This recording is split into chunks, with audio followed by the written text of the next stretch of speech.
invaluable colleague due to her untimely demise. I am sure that all of us will cherish our association we have had with her. On behalf of everyone at RRI, I would like to offer my condolences to Hema's family. We share your grief and sense of loss. May you find the strength to get through these difficult times. Uh, I shall now read out some messages from the members of the RRI Governing Council that we have received. Professor Ajay Sood, who is the chairman of the council, will be speaking later on. So I will read out the messages from two others who have known Hema very well.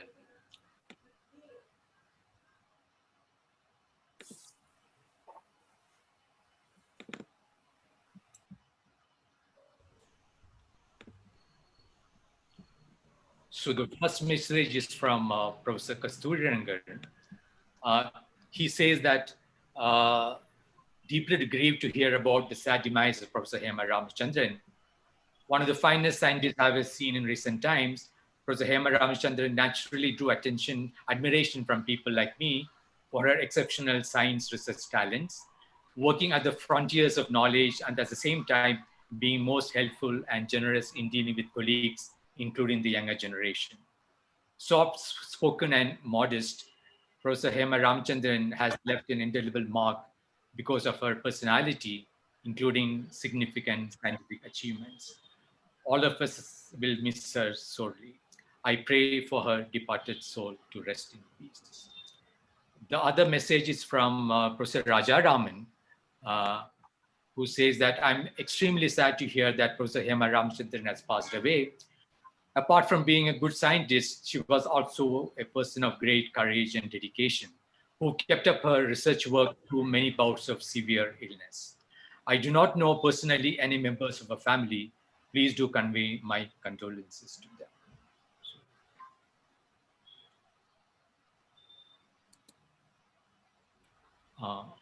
Andal, may I request you to now? Yeah. Okay. So I will now, on behalf of Professor R. Srinivasan, who couldn't be here today, I'll read out a message which is sent by him. Yeah. Professor R. Srinivasan is a former professor at IIT Madras and former director CAT Indoor. Yeah. And he's a founding member of RRI's Cold Atom Group. And he has sent a message because he couldn't be here today. So I'm reading out his message. I knew Professor Hema Ramachandran when she was working in VRC on high pressure X-ray crystallography. When I joined RRI after retiring from IUC DAEF in Indore, she was working on light scattering from highly disordered materials and photon localization. She was a very gifted experimental physicist. I had the pleasure of associating with her in starting research on laser cooling of atoms in RRI. She planned and built an excellent laboratory for cold atom research in RRI and started the LAMP group. I realized what a gifted scientist she was and learned quite a bit about quantum computing using cold atoms talking with her. In addition to being a first rate experimental physicist, she was a warm and caring person. When I broke my wrist in RRI and got it plastered, she insisted on my staying in her home for a few days and took good care of me. Recently, she invited me to her home for lunch and talked about a center for photonics research which was taking shape under her initiative. Many would miss a dear colleague, an accomplished physicist, and a warm and caring human being. I offer my sincere condolences to her near and dear ones and pray that her soul will rest in peace. So, this is a message from Professor R. Srinivasan. So, I now request Professor Rajaram Nityananda, former professor at RRI, former director NCRI Pune, and who I came to know play a crucial part in Hema being at RRI, to share his thoughts. Professor Rajaram?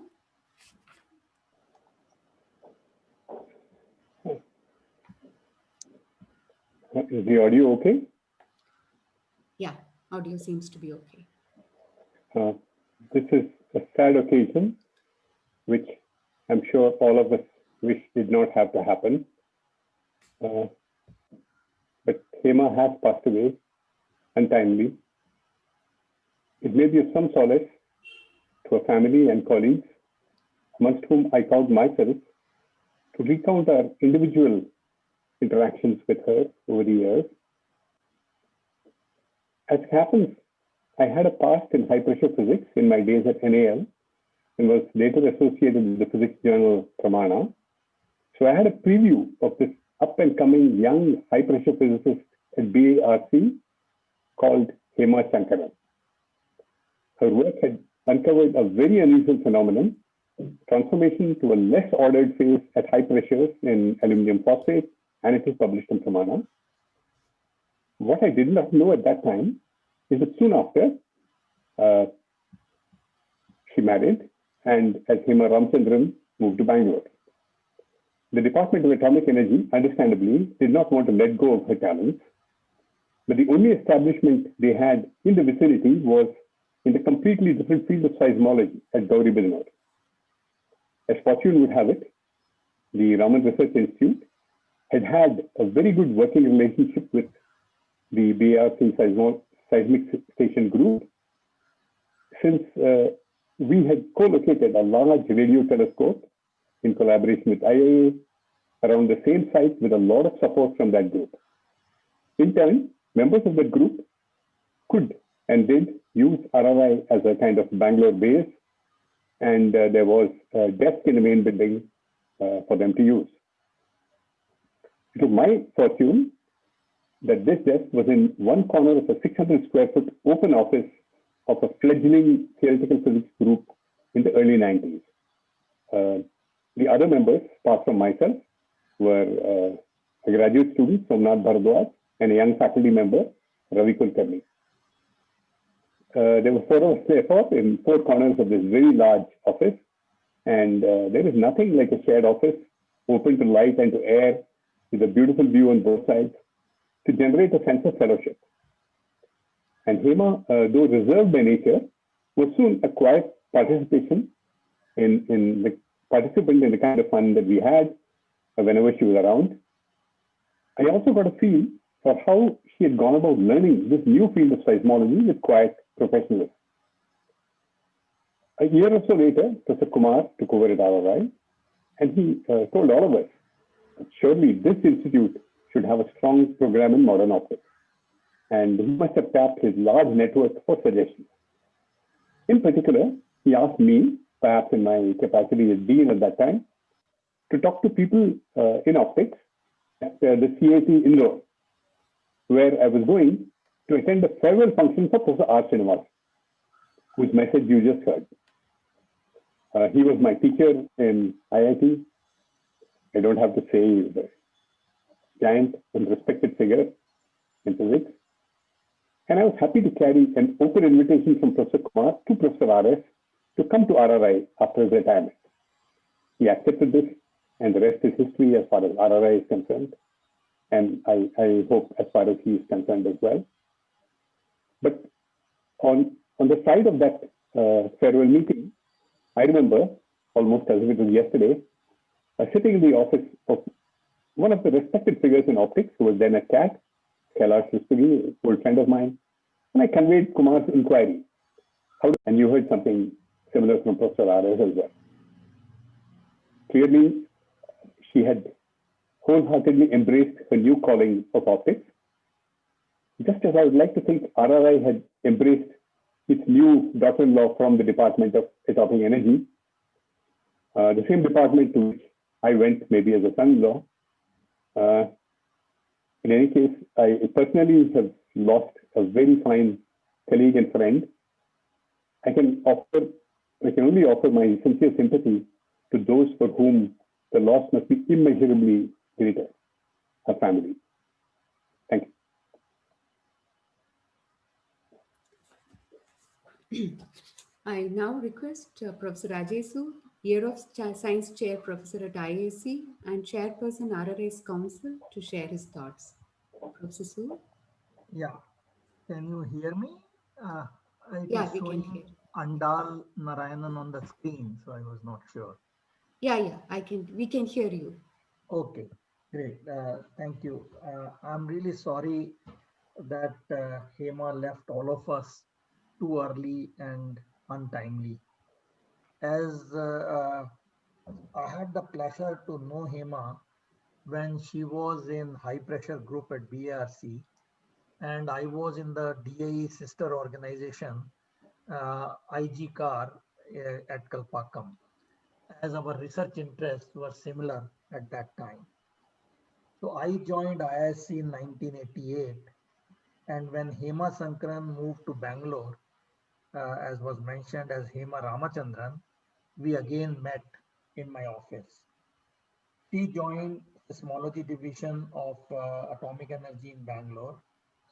And as you just now heard from Raja Raman, that Professor N. Kumar, after taking directorship of RRI, was actively thinking of starting a new optics program.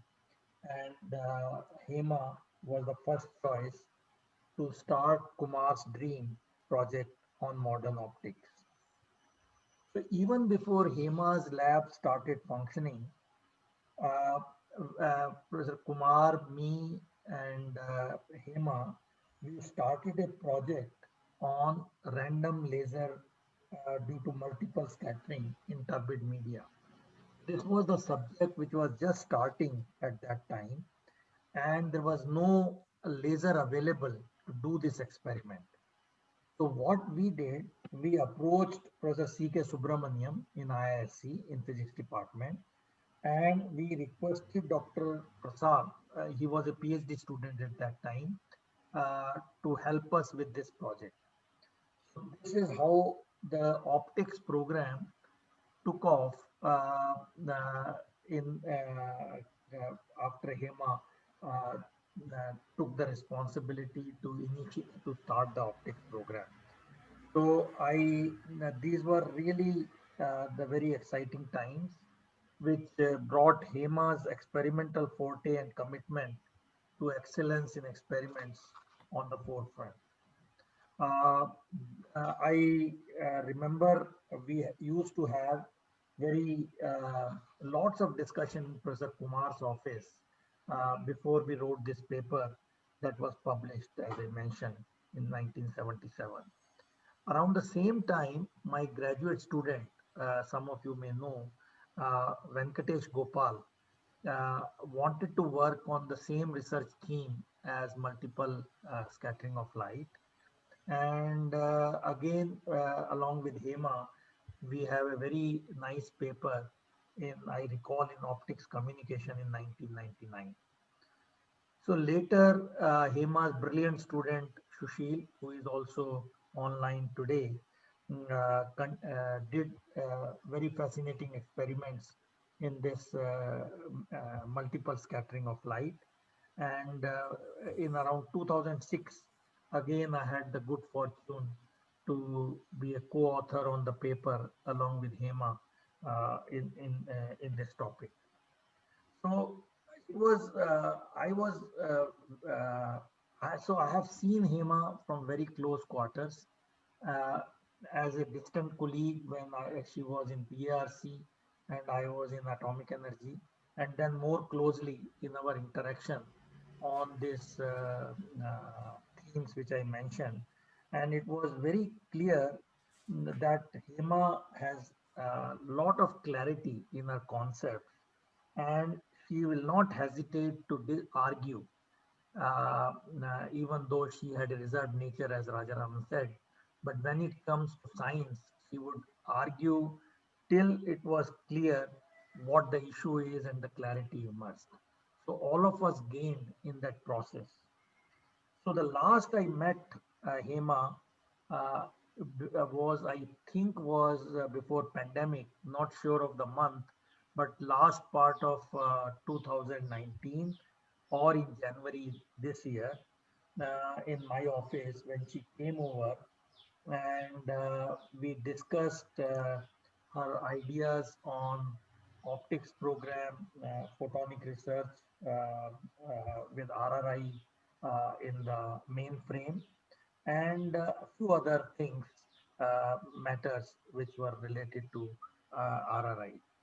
So I was really very happy to see at that time that she has bounced back from her illness, which I knew she had a tough time before that.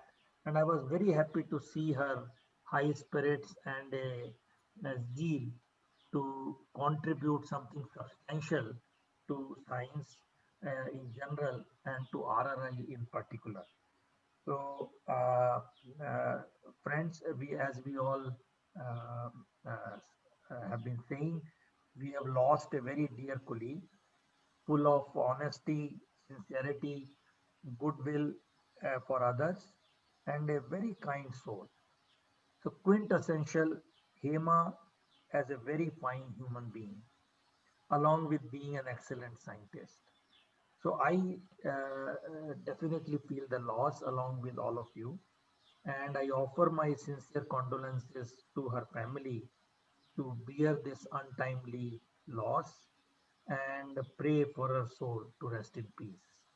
Thank you very much for having me in this condolences. Thank you.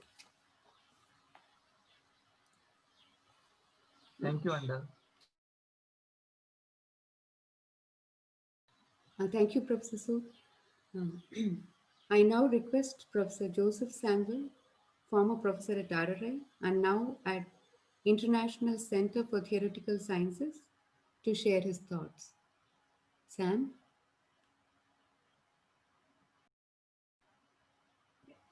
Hello, thank you, Andal. Am I audible? Yeah, you're audible. Friends, it's my honor to say a few words on this occasion. Hema's sad and untimely death came as a shock to many of us, although we knew that she had been unwell for a while. We sent our condolences to her husband and family. I first met Hema about 25 years ago at RRI. She had graduated from BARC at the top of her class and had worked in high pressure physics and in seismology at Gauri Vidyanur, as Rajaram has already said. After joining RRI, she switched to optics and was one of the cornerstones on which the lab group has been built. Over the years, I've had several interactions with her. We have collaborated scientifically and written papers together. During outreach sessions with school children, we would work together to put up an interesting experience for the visiting children. Discussing with Hema was easy because of her clarity and focus. Supurna and I have had several valuable discussions with Hema, both in planning an experiment and later writing up the work. In the last few years, we've not been seeing much of Hema as she has been suffering from poor health.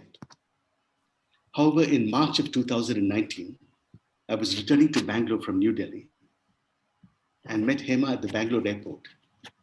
She seemed a little frail and unsteady, unlike her earlier robust self, but was evidently determined to keep going.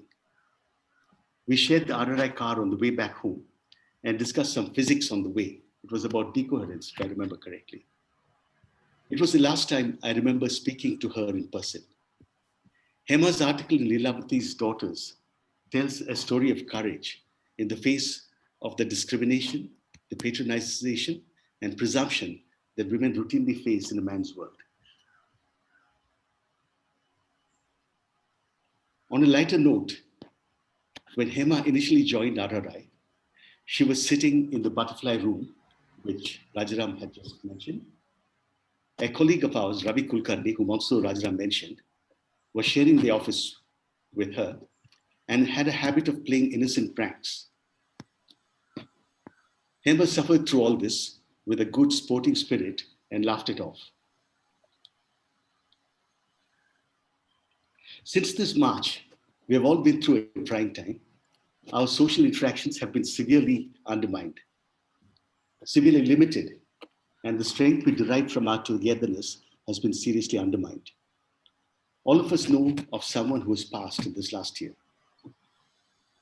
It is in times like this that we remember the fragility of our existence and the proverbial dewdrop on a lotus leaf.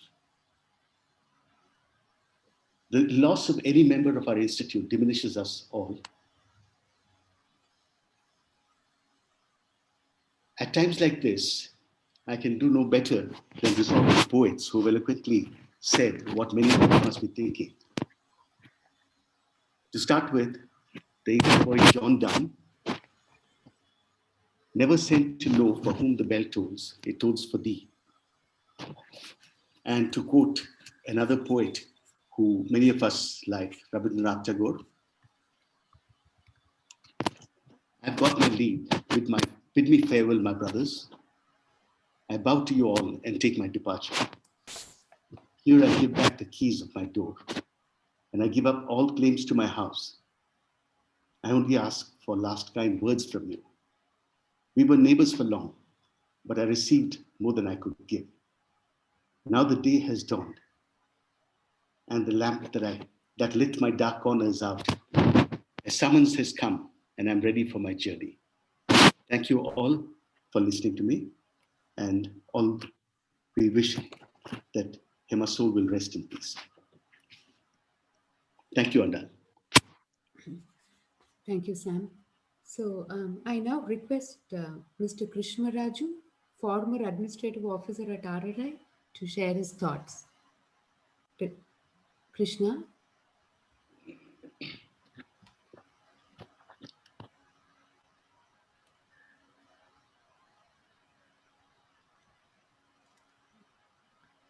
Krishna?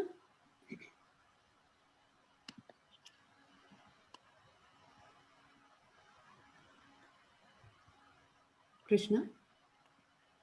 We can't hear you, Krishna. You're muted.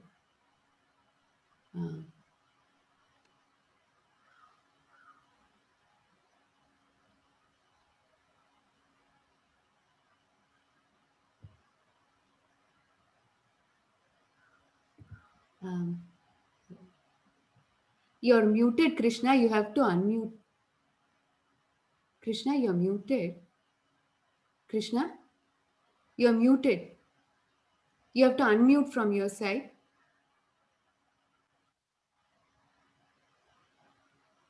Yeah, now you're unmuted. Yeah, please go on.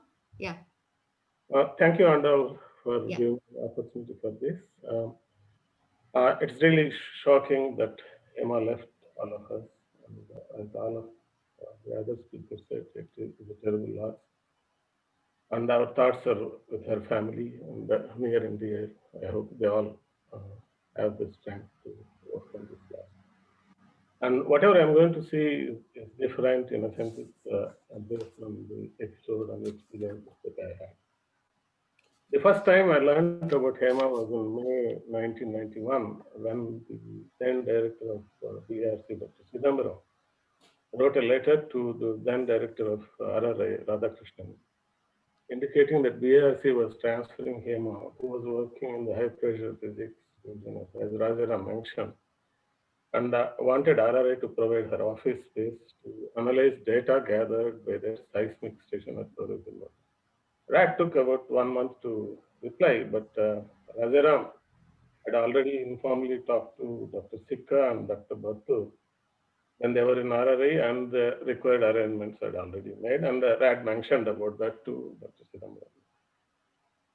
Till about mid-90s, as you all know, RRI was known for its informal working atmosphere, and there was also unwritten code that facts prevailed over fiction, and whether a peon or a professor were protected if they were right. Well, almost. Hema joining RRI as a scientific staff roughly coincided with the change of directorship, and along with the change in working environment as well, when researchers were also involved in real estate affairs, telephones to garden to gastronomy. This change was somewhat different for those of us in the administration, and we took some sort of realignment and other things. But Hema joining was refreshingly different but those of us in the administration, because her documentation and her understanding of the administrative requirements, they're unparalleled. So they are, afterwards, few others joined from elsewhere. They also sort of matched her abilities. Not only she was right in doing what she was, we all learned from her um, uh, on other aspects of the quotation, tenders, etc., etc. That was very refreshing. I think that was our first experience with scientific staff where we learned from them about administrative aspects. But my close association with Hema started with uh, transferring of our service benefits from BRs to RRI, which took a lot of effort, and also there were some issues where one of our colleagues in BRC said since she has accepted an appointment with lower salary, she was entitled for the comparable salary. We had to really fight it out, and I learned a lot in that episode. And in fact, we solved it, and that has become a sort of case study for others. And that's how. But the real overlap with dealing with her administratively was when she started working for the optics group. It was really refreshing. It continued to be different, and she was meticulous and prompt in everything that she did. Yeah, coming to other things that I would touch upon the few instances where she exhibited humanness and kindness to her colleagues and other students, etc. I just touched two.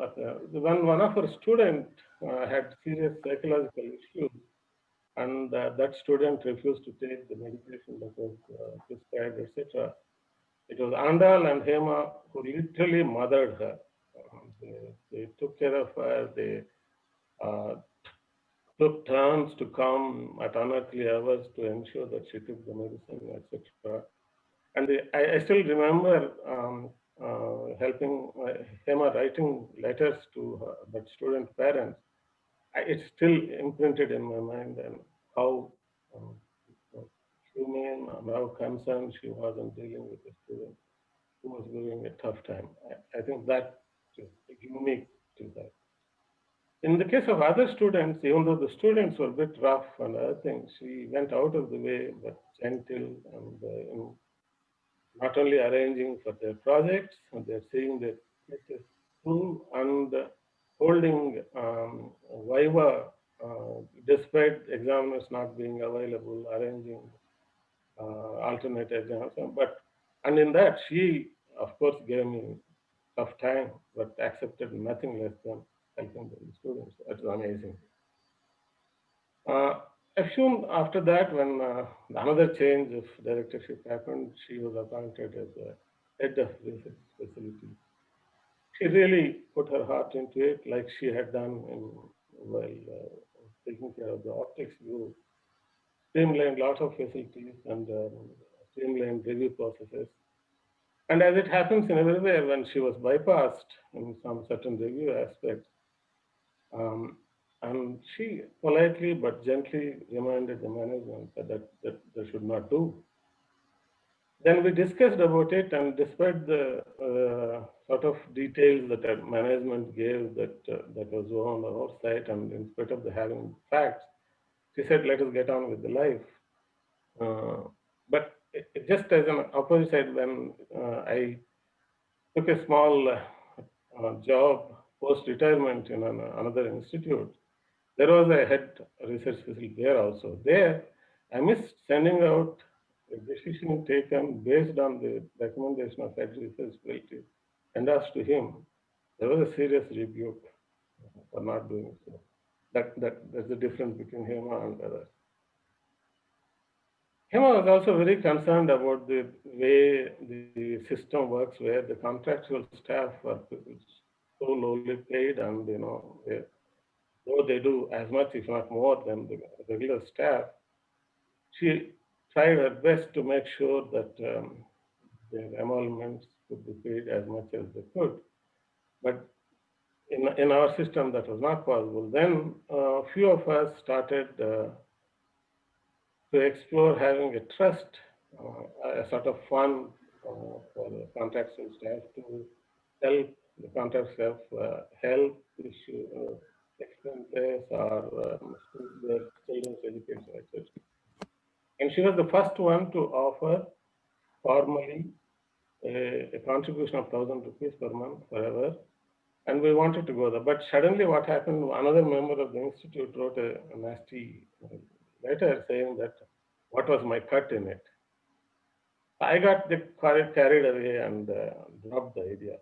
Then later, Hema reminded me of that was a very bad decision on my part. And I agree, and I can't even atone now. So on that one. And I will close with few other remarks where Hema was a taskmaster. See, during 2008 or 9, Hema had to get a new passport, and she had only about a week to send that passport for visa. So we fixed an appointment with the passport officer, and Hema went to see him. She explained, and I think the passport officer sounded helpful, but he told her that he would help her, but the institute has to confirm independently the no objection certificate it had given, and it normally takes a week. Hema, I don't know what she did. She not only convinced the passport officer, but made sure that he accepts her proposal. That he sent a fax, or his office sent a fax to RRI asking for reconfirmation, she would ensure that there will be an answer from the institute within 1 hour. Apparently, the passport officer laughed, but yielded. So a fax came, and not only that came, and Hema used his own phone to call me and say, there is a fax, why don't you do that? So we sent it back. The passport officer was not only pleasantly surprised, he ensured that her passport was with her within 2 days. And she wrote me a nice note afterwards, which I cherish having in my paper. That was amazing. The other one was when talking about visas, she was to visit the US for some training, which was part of an equipment that Optics had bought. And she had to go to US consulate in Chennai. So she thought after a few weeks of her stay, she would also get Ramachandran there, so they could spend a week together. And of course, there were issues there. And at my request, she made a note on her experiences. I'm sorry, I'll read out a few statements there.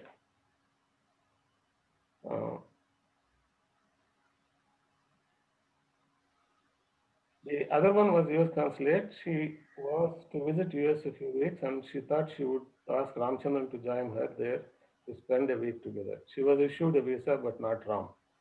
At my request, she wrote down her experiences, and the note was brutally frank, typical Hema style, detailed and long one. Just to pick out, let me quote. The waiting area of consulate reminded me of the cowshed I had seen in my grandfather's house.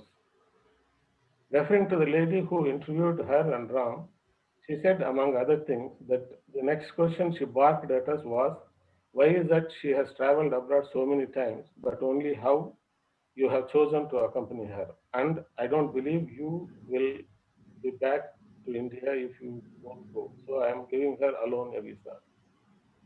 Later, Rat, closer to her deposit to US, took personal interest and spoke to the Consul General, resulting in Ram getting a telephone call asking him to come to Chennai for another interview.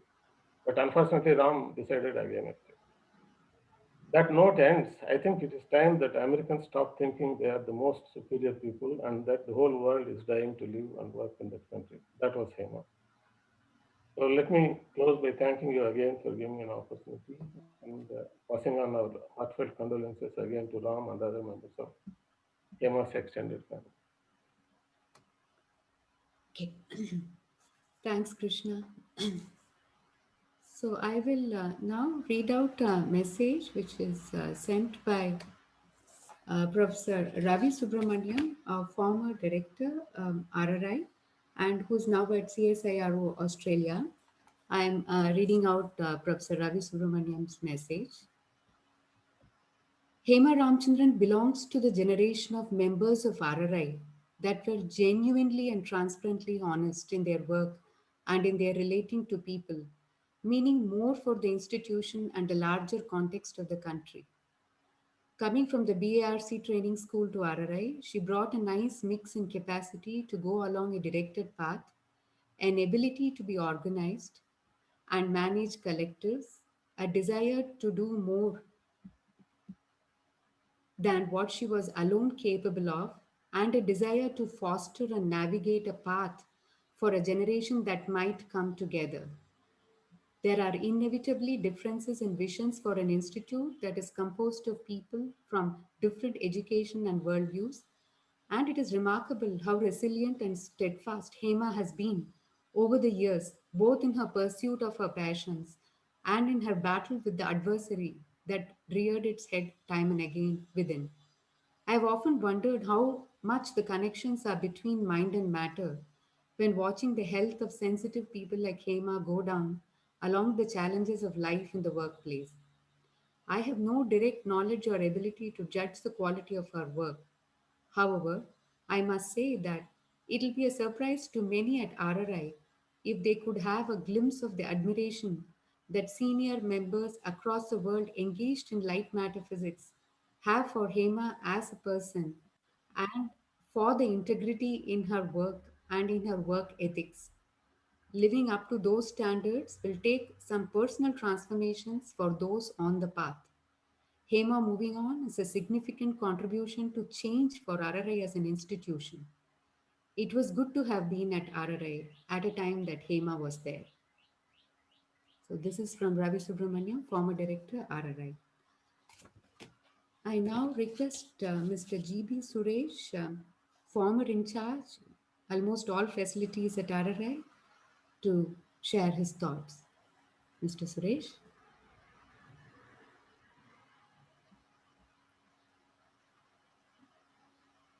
Mr. Suresh?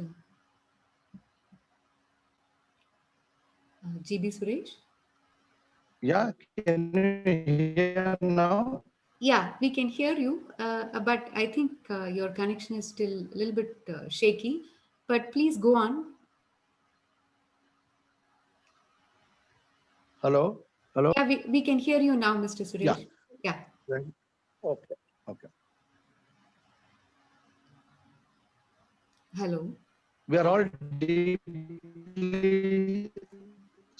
saddened by the demise of our beloved friend, colleague of Professor Hema Ramachandran. As she always indicated, my earlier assignment at our chemistry lab, that is SCM. Parallelly, we started construction of lamp building, which was called OHT building, that is overhead water building. It used to convey for the entire usage of RRA campus the water supply needs. And the space was to utilize functionally for laboratories and office spaces. My interaction with Hema started at the end stage of construction. We both interacted for hours on a daily basis to facilitate the interiors, carpentry jobs of the lamp building. She was very apt in designing the electrical, civil, mechanical, water supply, UPS, electrical, whatever you take. She was taking keen interest in all these subjects. I used to make preliminary drawings of all the office space labs and would have discussion with her. She was very good in design and drawing. She used to fine tune when I took later on the entire design drawing, fine tune, and used to and write clear drawings of her design and the work to be completed as per our whims.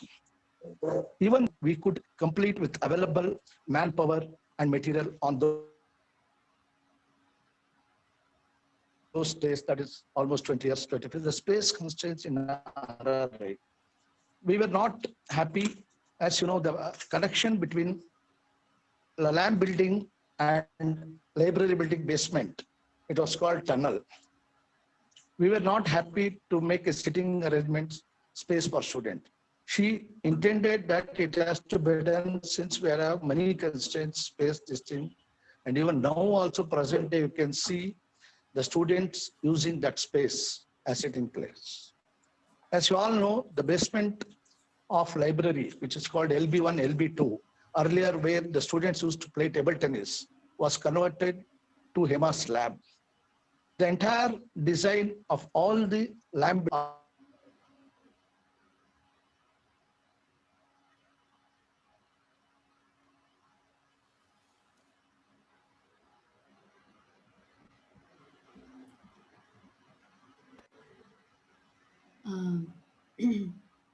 Mr. Suresh, are you around? I think you're muted. Mr. Suresh?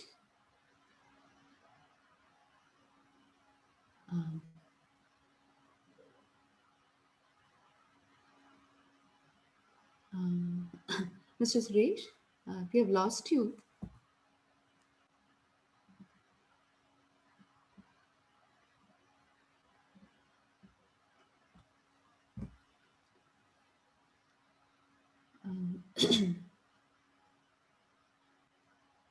Mr. Suresh, can you hear us? We have lost you.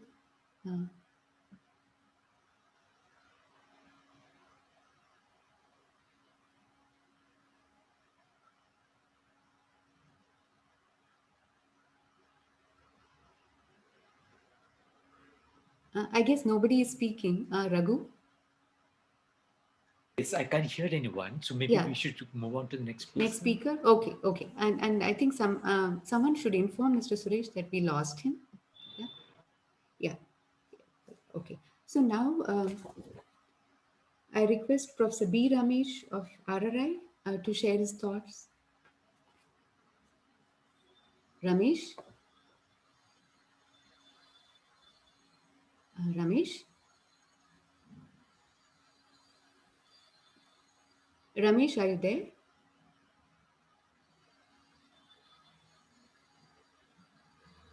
Ramesh?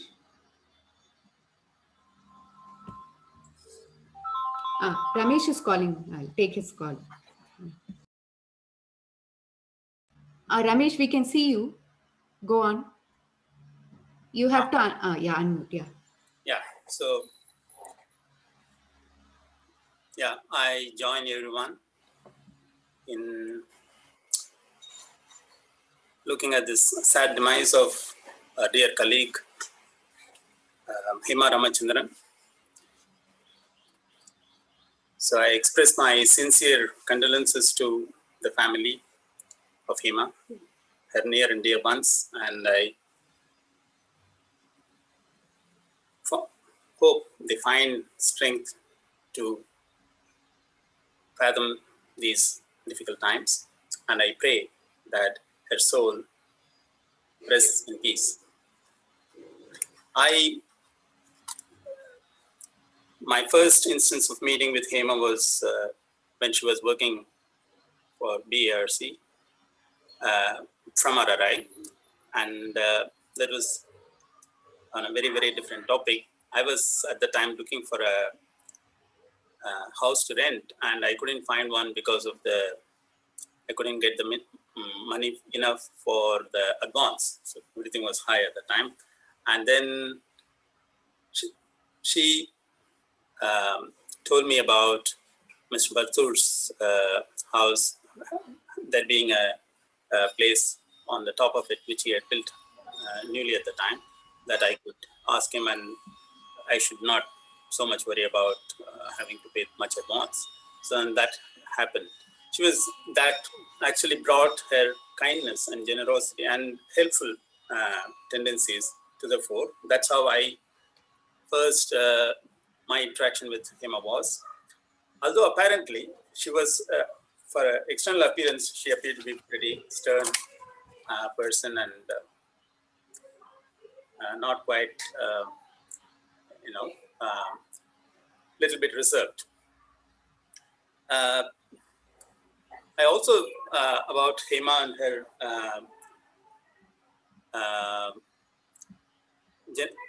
her personality came through a discussion that I had with one of my colleagues. He mentioned that when Hema at some point was also in charge of the mechanical engineering group, and she used to meet everyone from the mechanical engineering and personally ask them how things are and so on. And on one such occasion, this person by name Charles Paul, she asked him, she inquired whether he would like to participate in a training program that was to be offered by one of the engineering companies, whether he would like to go for it and improve his skills and talent. That he didn't take that offer is a different story, but this certainly brought her, she seems to strongly believe that while learning a skill, concept, talent, whatever, should have a certain purpose and use. A major part of it is the learning itself. She believed in that. So I recall that instance, which showed her personality about both learning for herself as well as facilitating others to learn throughout their lives. Yet another instance was she knew about an application that I had made for DST funds, and it seemed that she wasn't, of course, present during the discussion on that proposal, but she did find out about what happened to it and so on.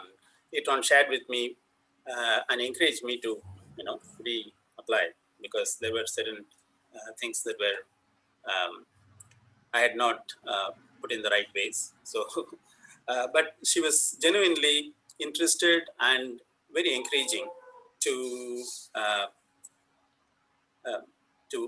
for me to resubmit that proposal. And as a co-investigator of the brain-computer interface group at RRI with her, I found her, she had fantastic leadership qualities. That is, first of all, she would come to the meetings on time, and she will listen to everyone in the group and pick up the interesting points and encourage and appreciate good ideas when they come. And she would make, one of the things I found in her was that she would be very, in her pursuit of the idea to the end was very, very strong. And she was very focused. She remembered a lot, and she could come back to that point any number of times. And she also had this quality to identify the strengths in each of us and support that strength. And so all that so far we have done at the BCI group at RRI certainly reflects her leadership qualities and also her the humane aspect of her, in the sense trying to help the society in some ways with our knowledge. And certainly the BCI group at RRI, the BCI group, we will miss her very sorely. Her guidance and ideas and the push. And I again express my condolences to the family, and may her soul rest in peace. Andal? Yeah, thank you, Ramesh.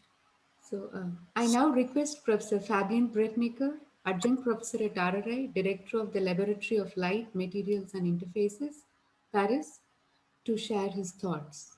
Fabian?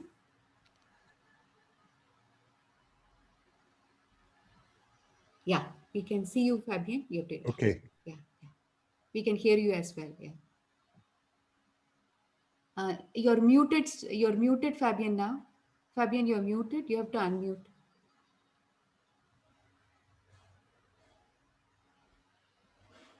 Fabian, you're muted. It's done. Okay. Okay, Sorry. okay, yeah. Okay. Yeah. Sorry. Yeah. Okay. Good morning. Thank you for letting me share these difficult moments with all of you. So I just want to tell you that I first met Hema actually in December 1999, so a long time back. And this was an Indo-French workshop in Bangalore. And actually, this was also the first time I met Andal, if you remember Andal. And at that time, we were all working on light scattering, vision through turbid media like fog. And this is a subject that kept Hema busy for many years, among many other subjects. So then we saw one another many times, actually. She came to France several times. She started collaborations with other people in France. So there were many visits of Hema to France, many visits from Fabienne, who is sitting close to me, and me to India to visit Hema, and the kids. Actually, she liked our kids a lot. And our kids also remember her very warmly, and they loved her very much. So I'd like to say a few words first on the scientist Hema was to my eyes. And second, I will try to say a few words, if I may, about the person she was.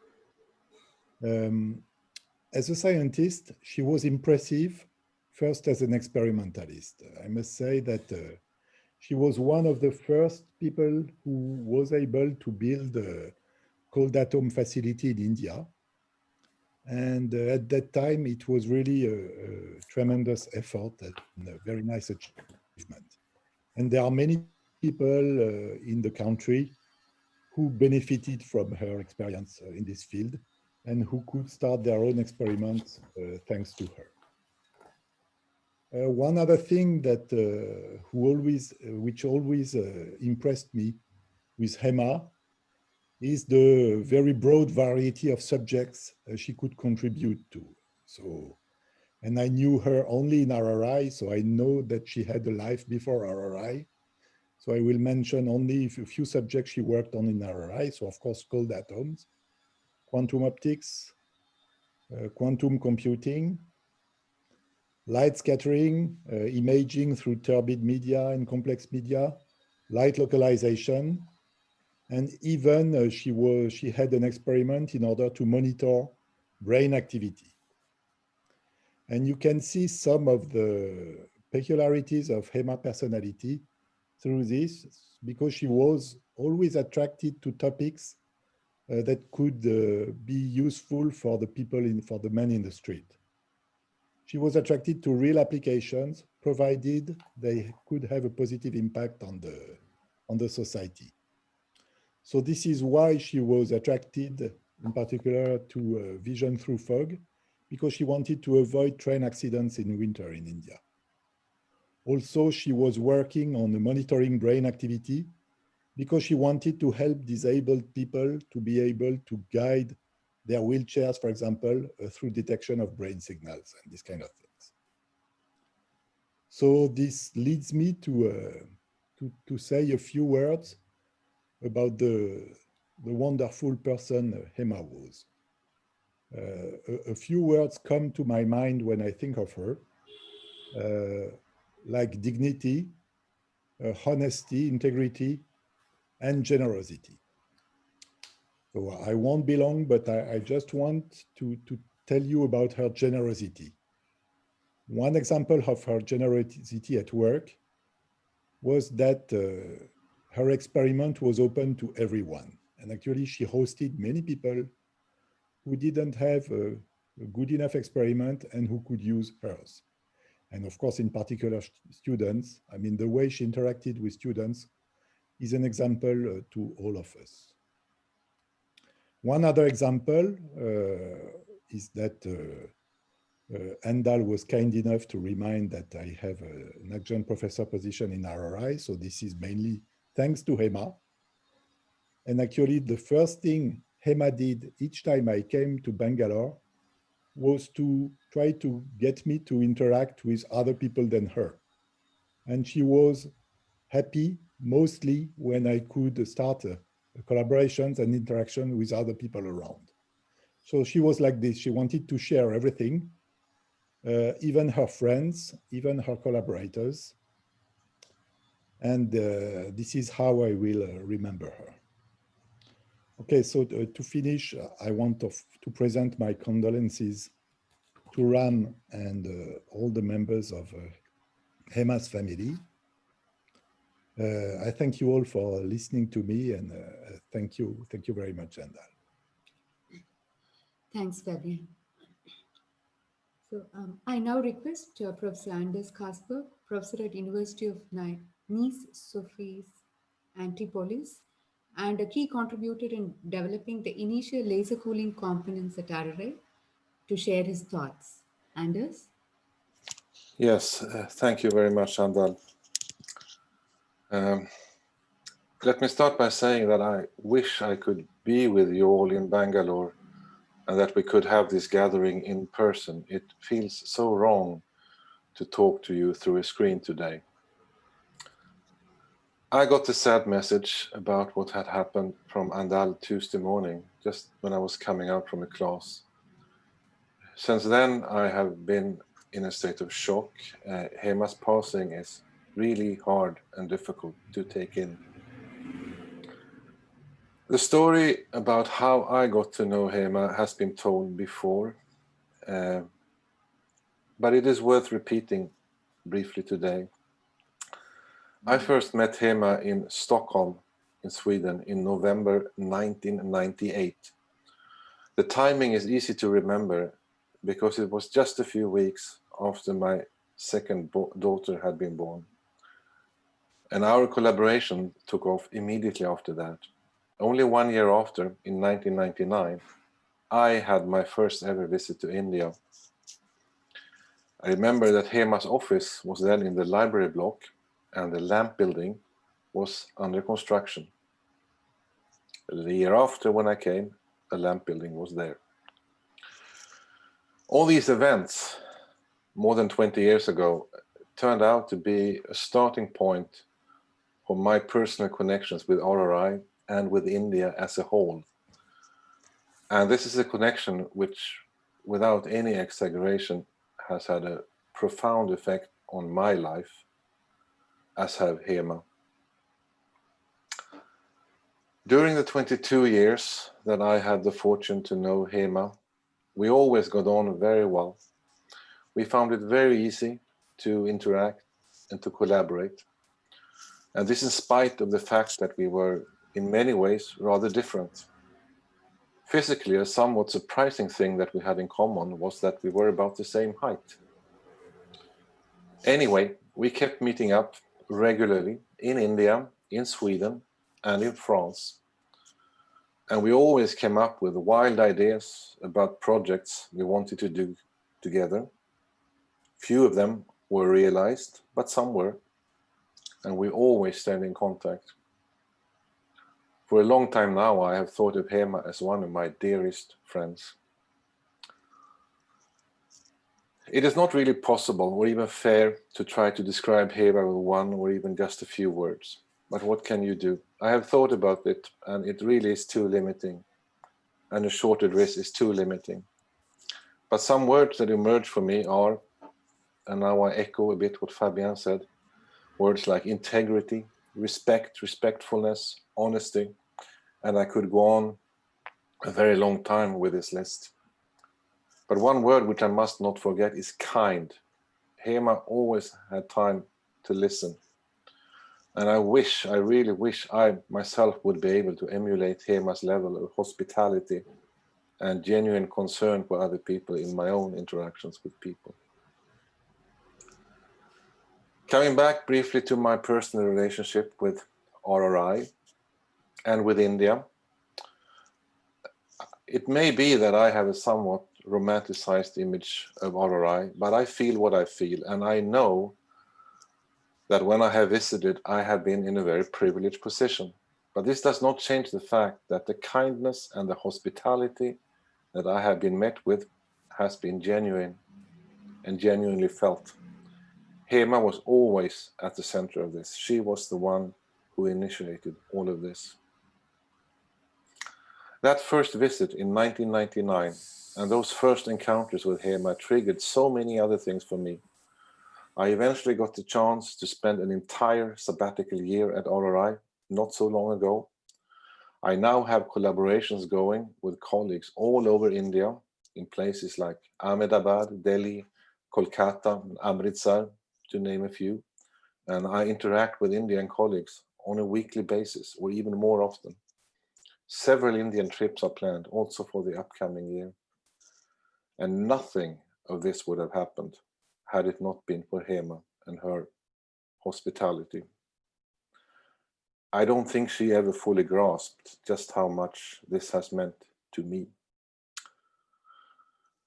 It remains true that my absolute favorite scientific institute in the world is RRI.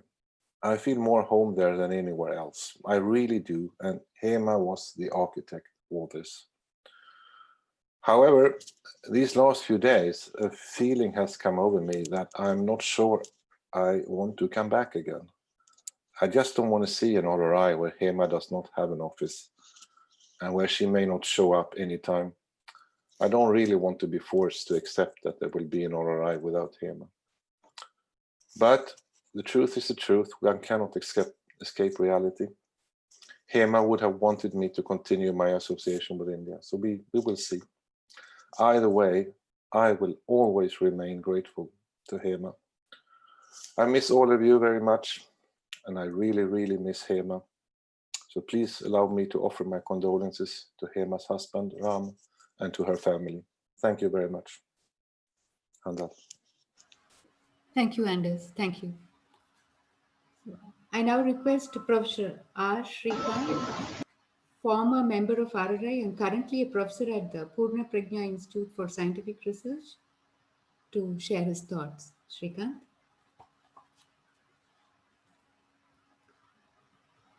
Srikanth, you have to unmute yourself. You're muted still.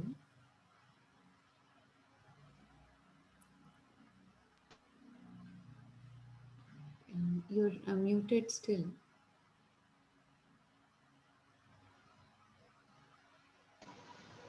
Yeah, now you're unmuted. Go on, please. You're muted again. Yeah, am I audible now? Yes, you're audible now. Yeah, thank you so much, Andal, for the invitation on this solemn occasion. I offer my sincere condolences to Professor Hema's family members and also to her colleagues at RRI. My first memory of Hema is when I joined as a postdoc, and I recollect being totally disarmed by her admission that she was not very familiar with the academic field that I was working on, and that she would enjoy interacting with me in order to learn more about it. And following that, we had a number of discussions where the thing that really set her apart was the clarity with which she spoke, about which other speakers in this venue have also mentioned, be it whether she was discussing with me about cold atoms or about a recent passion, which is about the brain-computer interface, about which Professor Ramesh had also remarked quite some time ago. There was one occasion I recollect where Professor Subhashish Banerjee of IIT Jodhpur, who was then a postdoc like me at RRI, both of us had interacted with her and obtained very important inputs from her about the experimental implementation of an idea, a theoretical idea that we've been working on, and which was eventually published in Physics Letters A. And despite having made an important contribution, and we did entreat Hema to join us as a co-author, she politely refused, saying that her contribution did not merit, saying that it was not necessary. So that was quite surprising to us, and that's a memory that does stay with me.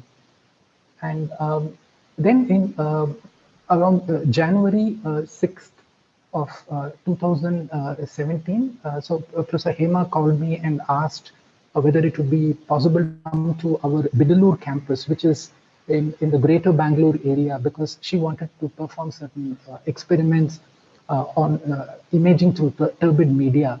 And the fog conditions there are believed to be quite good.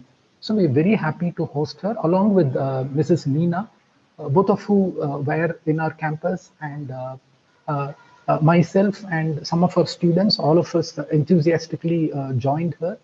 And early the next morning, we actually tried to check whether the fog conditions there were sufficiently good. Even though they were not good, it was a very pleasant experience for us to be part of all those experiments involving lasers and the ranging experiments that were done and all the software that was put in place.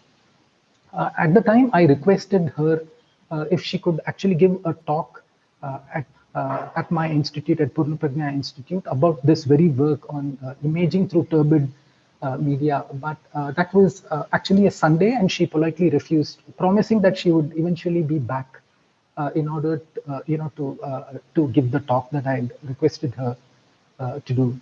And that didn't happen in the same year, 2017, when we had a Founders Day, and I was able to contact her again. And this time she agreed, and she made a presentation under the topic of on the topic of imaging through turbid media, which was a topic that was really cherished by a number of people. Even yesterday, one of my colleagues and we were talking, who has since moved on to another institute, and she was telling me she really recollected that beautiful talk presented with great clarity by Professor Hema at our institute.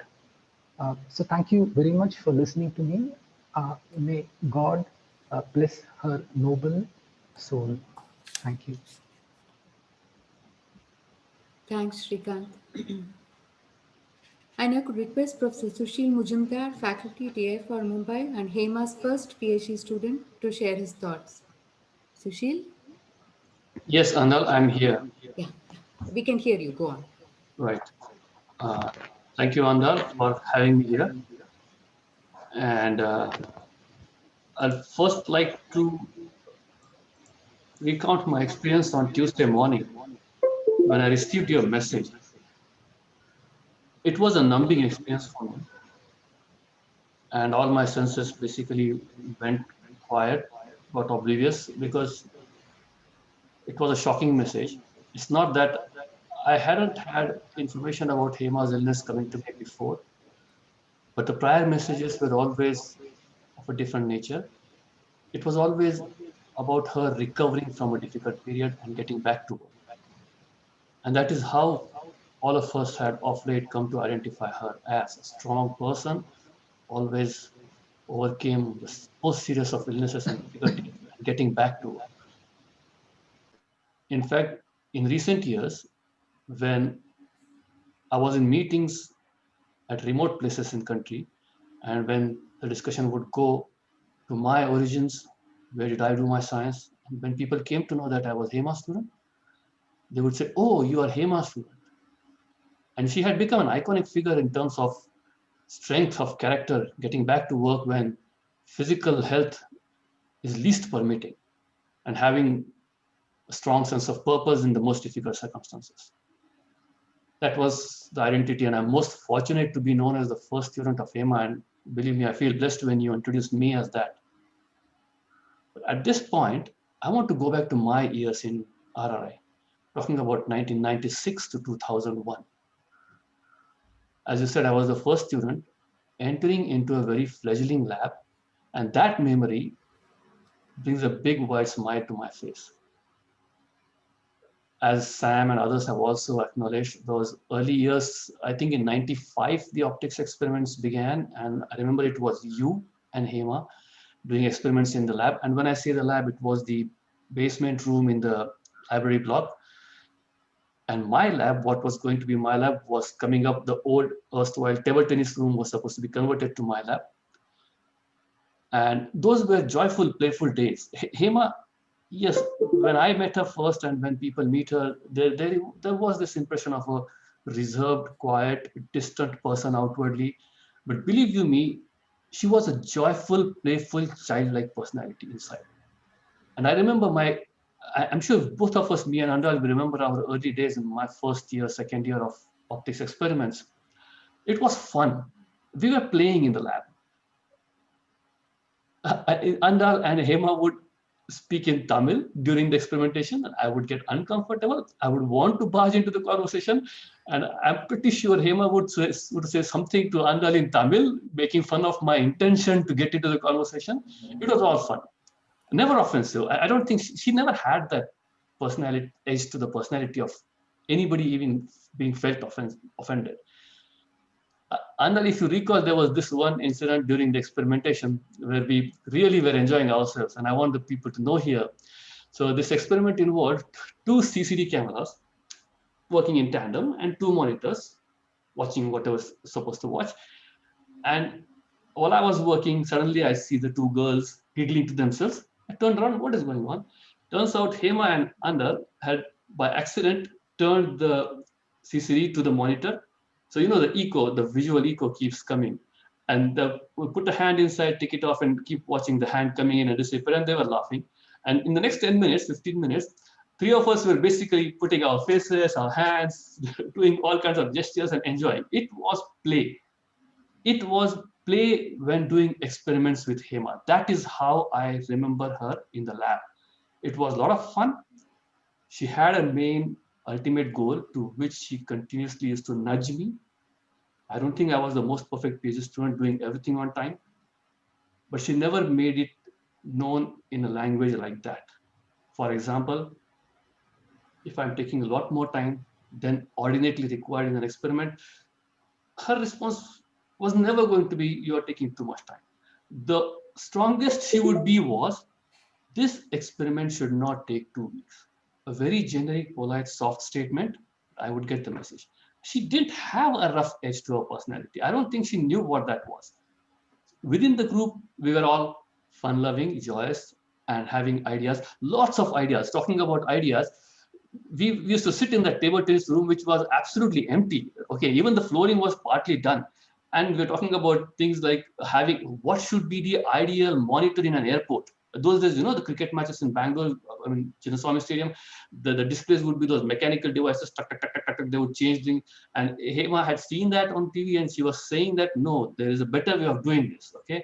She also had ideas about making optical sources by mechanically sending in and outside random absorbing media. We were working on disordered lasers, what Professor Sood also mentioned, full of ideas in the lab. And Hema was an applied physicist to the core. I am aware that a large fraction of her work is on fundamental physics, but I still believe strongly that she was an applied physicist to the core. And as a lot of people have mentioned, there was always the motivation of measuring that tumor in this body and this illness in that part. That was a basic undercurrent of discussions whenever imaging discussions came up or optics discussions came up. She was an applied physicist, always wanting to support the society.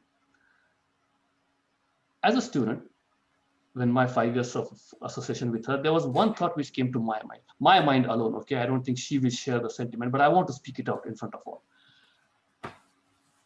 I felt that she was living in contradictions. I don't know what the right word is here, but to me, it's a contradiction.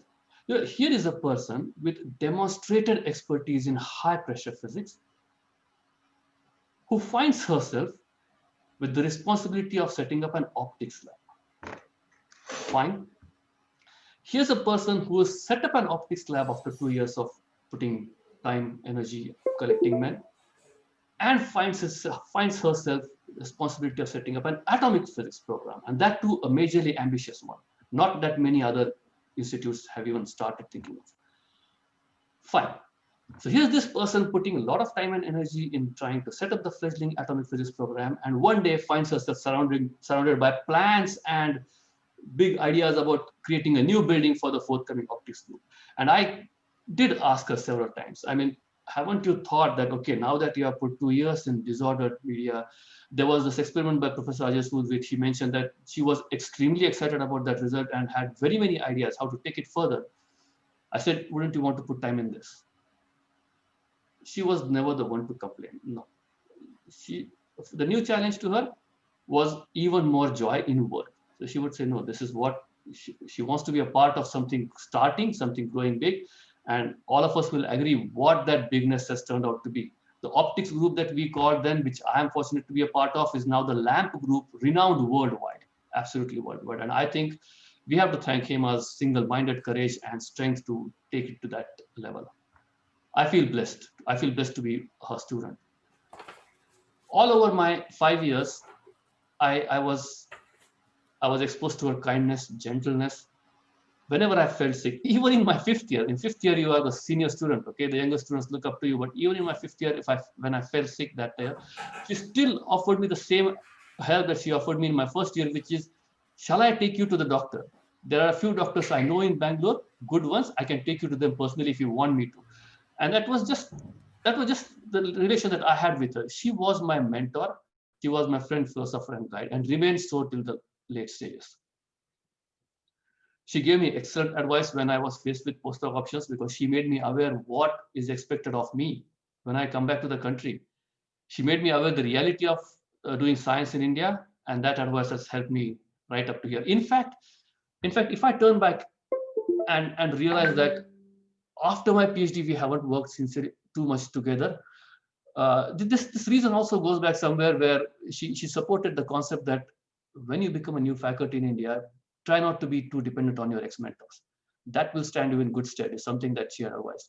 And that kind of decided the trajectories that I had taken here. And although we made one serious effort in trying to come together, that was a few years ago, on, again, transport in turbid systems like ferrofluids, circumstances were such that we couldn't take it further. In any case, here we are now. So when I remember her, and I do remember her very often, I can't help but feel two facts of regret. I do feel regret, 2 of them.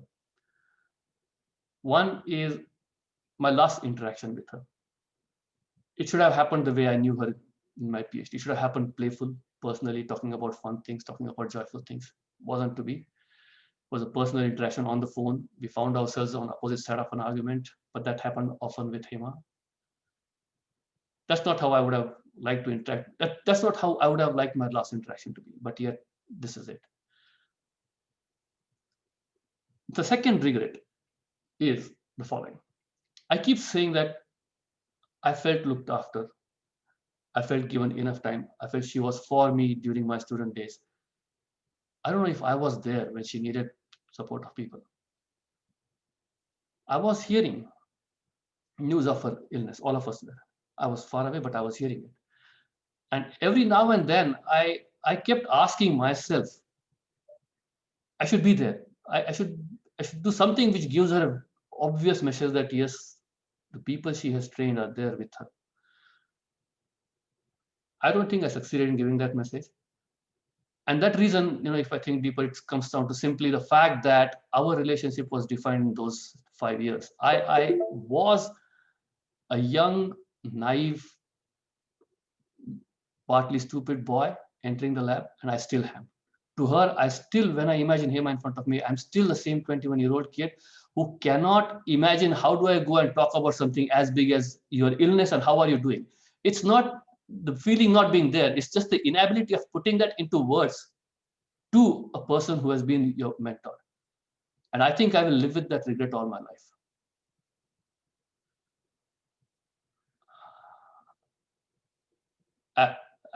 As a man of having, let's say, some sort of faith, to me, I would repose my faith in the great words that the Bhagavad Gita has taught us about the immortality of the soul.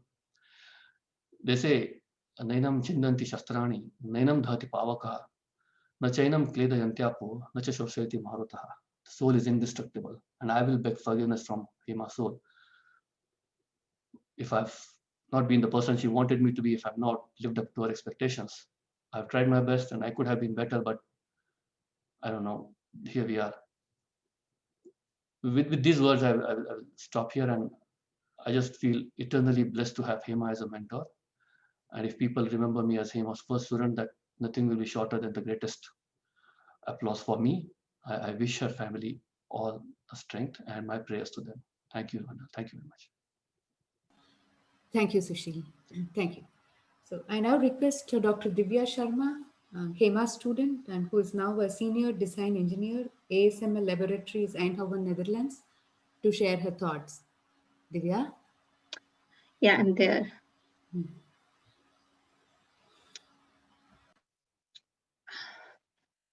I'm sorry.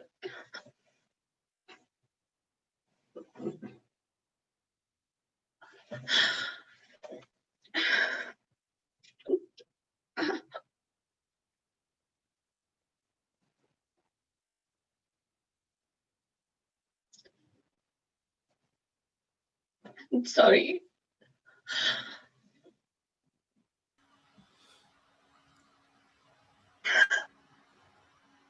I know, please. I'm sorry for being emotional.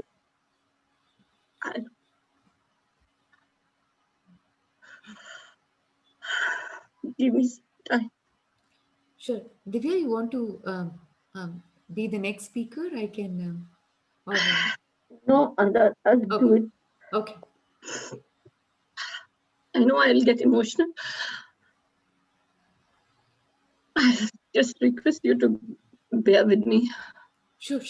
Yeah. If you want to, you can switch the video off if it will make you more comfortable. Yeah.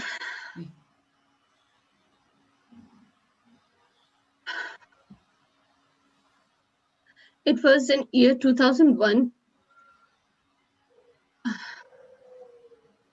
when I joined RRI's PhD program with Hema as my guide.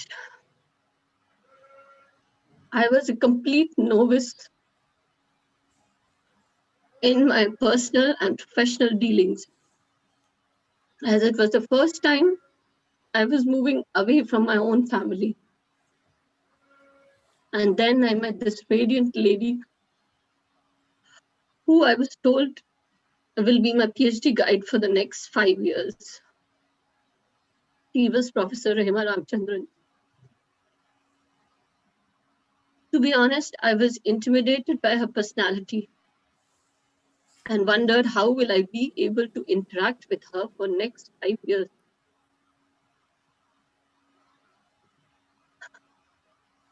But with each passing day at RRI, as I understood Hema more and more as a person, and less as merely a PhD guide or mentor, my respect and love for her grew immensely. She had a childlike curiosity to understand things and immense perseverance to make things work. She was not the person who would give up easily. She was a fighter. And that's what she instilled in all her students.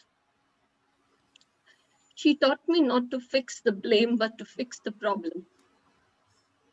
Apart from her technical excellence and passion, she had immense empathy for all. She took special and unbiased care for all her students and their needs. There were times when I was demotivated with my ongoing work.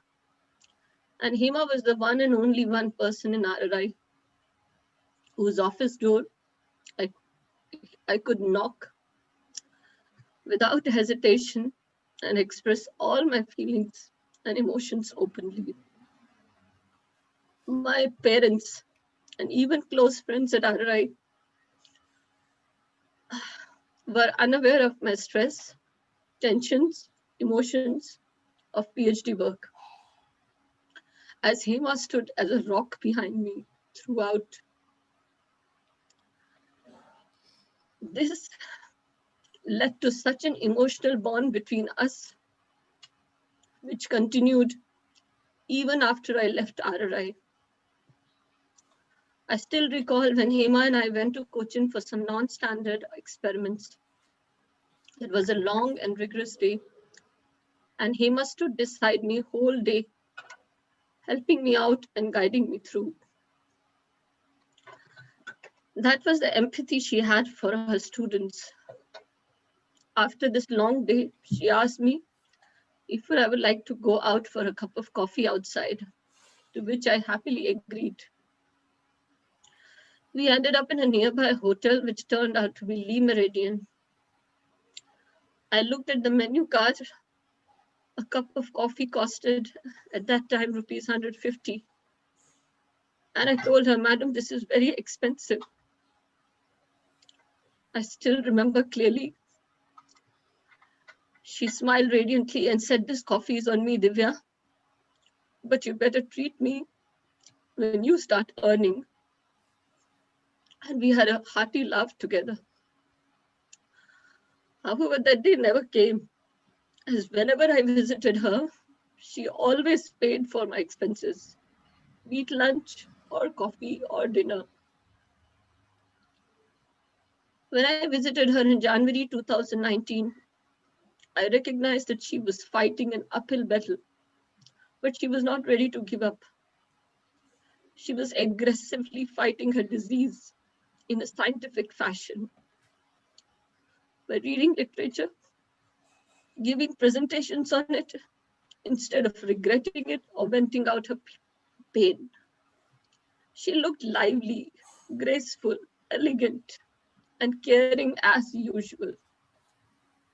She focused on discussing developments in my life and career, instead of discussing her pain and agony.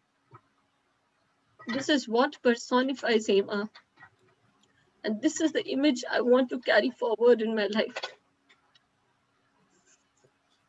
Yesterday night, as I read to my daughters, the book titled Fantastically Great Women in Science Who Changed the World, I included story of Professor Hema Ramachandran too, who was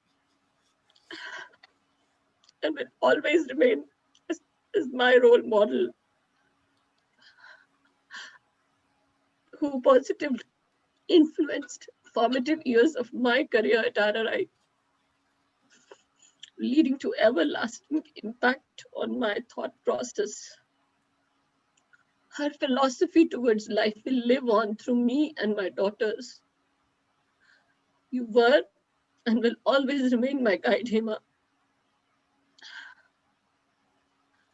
May God rest her soul in peace and give her family, especially uncle and auntie, whom I adore, and Ramachandran sir, the courage to bear this loss.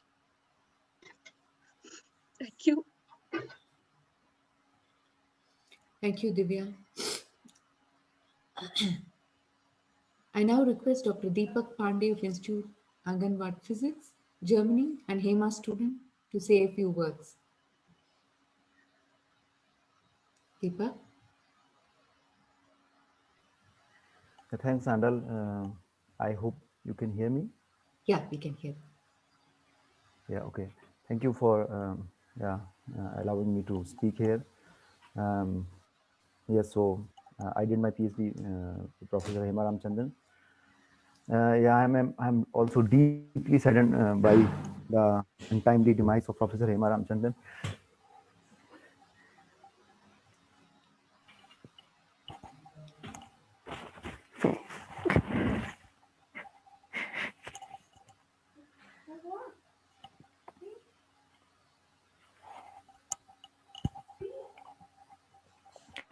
So I have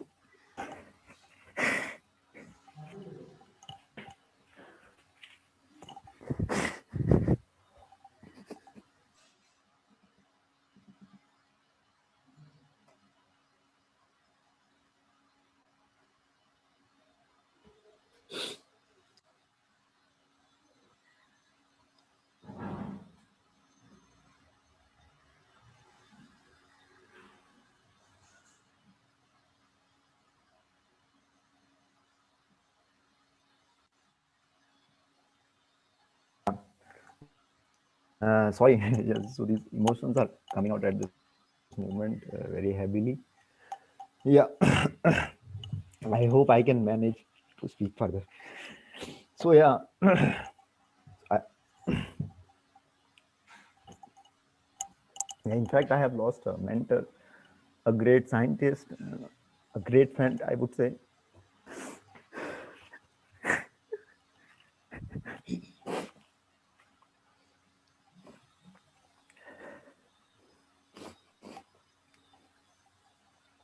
Yeah, and above all, a great human being. She was immensely caring for all the people that were around her. And during past few months, whenever I talked to her, despite her declining health, she was always worried about her students and people around her. And like still in this situation, she was heavily involved in scientific activities. And as far as I know, she didn't step back to set long-term goals and was continuously worrying about her PhD students.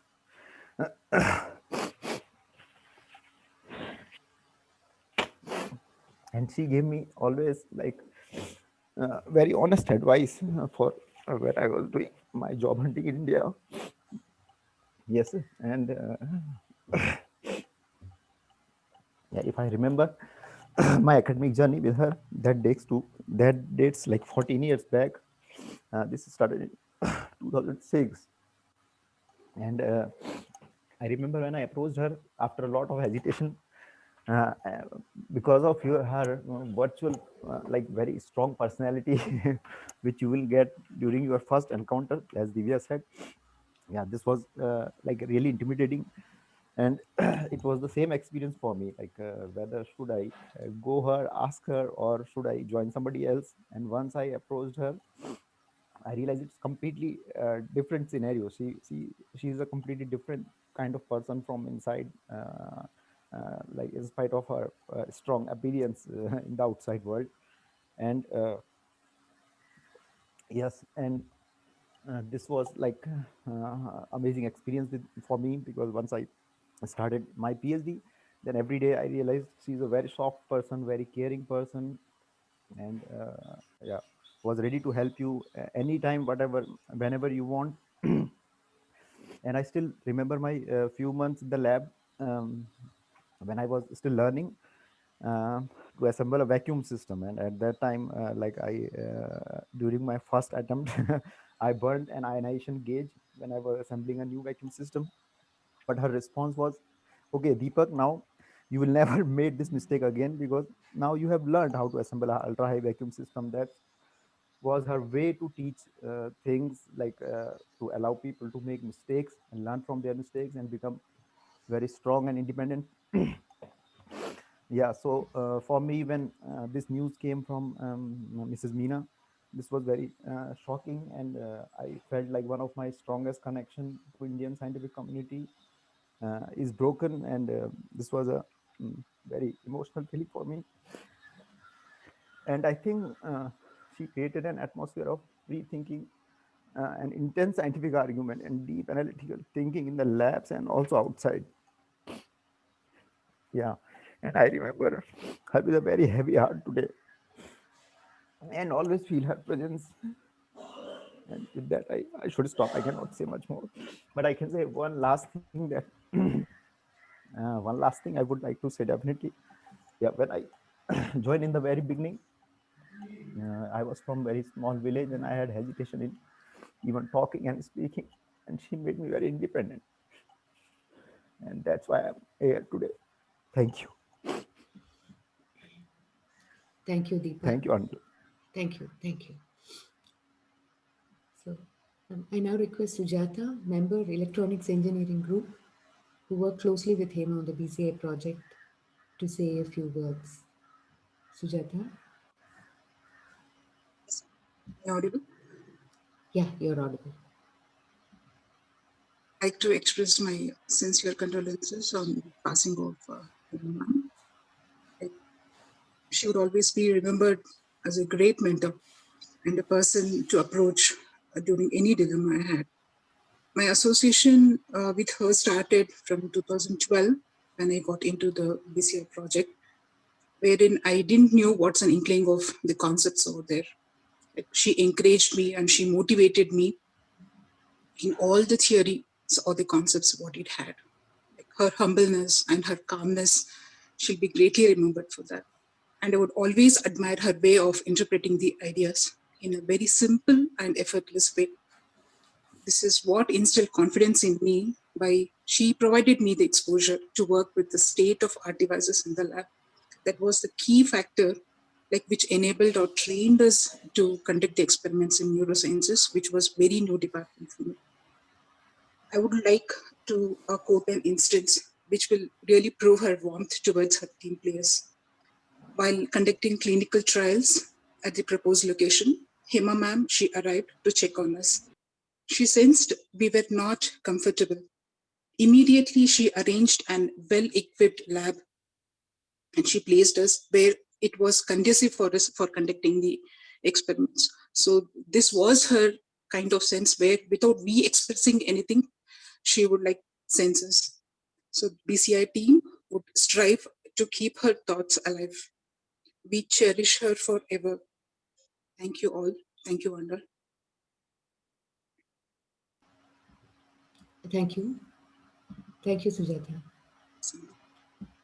So now I will request LAM members who are almost like family members to her to uh, reminisce and share their thoughts of their years of association with Hema. So I'll just start with Reggie. Reggie?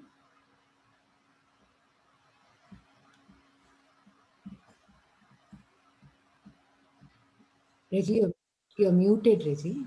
Can you hear me now? Yeah, we can hear you now. Yeah. Okay, thank you. Thanks a lot, Andal, for this opportunity. I met Hema way back in 1999 for the first time. So that's the time I applied to RRI for a faculty position. So I was a visiting fellow at TAFR at that time. So I came down here to give the talk. And then it was actually Professor Rajaram Nityananda who hosted me here for that talk. And we met at the guest house. Actually, he came in the morning to the guest house and took me to the institute. And there I met Hema and we had a good discussion about my work, my PhD work, the postdoctoral work I had in Regensburg, and then my current work, which was going on in TAFR. So after that, I gave my talk here. Even after that, we had some discussion. And after going back to TAFR, a couple of weeks later, I got the offer from RRI to join. So at the same time, I was offered a scientist position from the Kiel University in England. So I was in two minds, like where to join. So I asked for advice from Hema. And one thing she told me, I still remember. She said, if you come to RRI, you will be completely independent. You will be entirely on your own. And you will make a group. You will make your lab and a research group with your own students, postdoc, everything. So I decided that I will come to RRI and join here. So I joined in year 2000. At that time, we did not have the current LAMP building. The work hadn't started. So we were very limited. The number of people were very less in the optics group, if we can call, because Hema was the only member when I joined. And then Sushil was there. Uday was there when I came. And we were all in the library building. And Hema and I, we were sitting in the mezzanine floor. There are two rooms there. So we were sitting in those two rooms at that time. So as Sushil correctly mentioned, and Divya also said this, Hema may have appeared to be a very stern person, but he could actually laugh a lot. And we did laugh a lot in those days on various things. So I can tell you 2-3 instances. One of these was, I was sitting in that office, and right below that office and right above that office, we had toilets.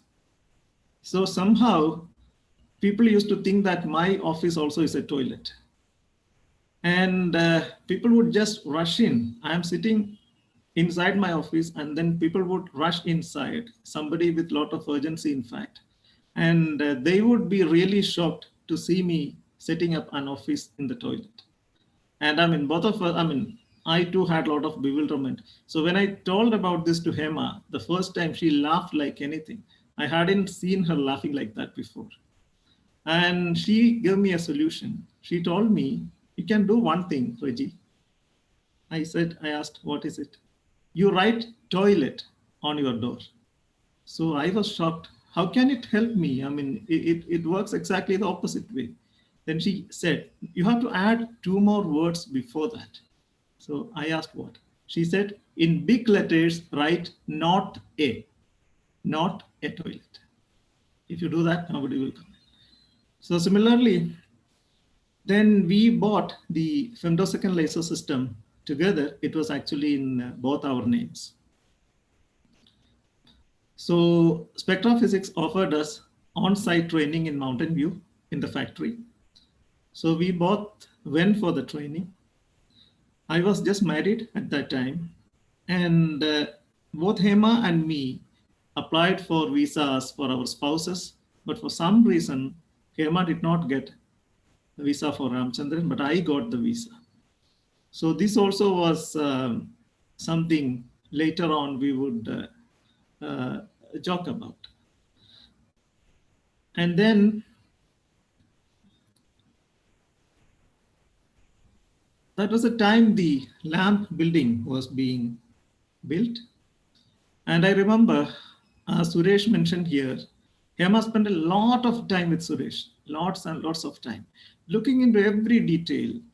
If the building is standing like this today in the present form, it is actually because of Hema's inputs. And of course, Suresh would bring all the plans, but Hema would look into all of them meticulously, and she changed a lot of things for how to make it a proper scientific, because we had office spaces, we had labs, so everything had to be in the same building. So she did a fantastic job. And I also joined once in a while. I would say that maybe 5% of that was mine, but everything else was Hema and Suresh. So the building came up. We relocated our equipment from the library building basement. All the equipment came to the new building. The new labs started. And in the initial days, Sushil might remember, there was a paper that we all wrote together, Hema, myself, and you. So we have one publication like that. Later on, Hema was more busy with her own lab, and I was busy with my lab. And academically, we actually took different routes.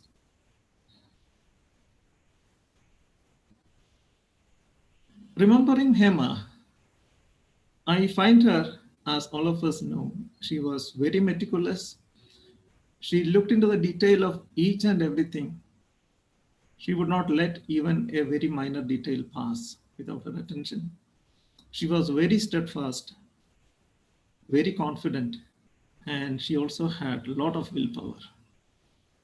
So her loss is a great blow to the Indian science community. It's a great blow to all of us.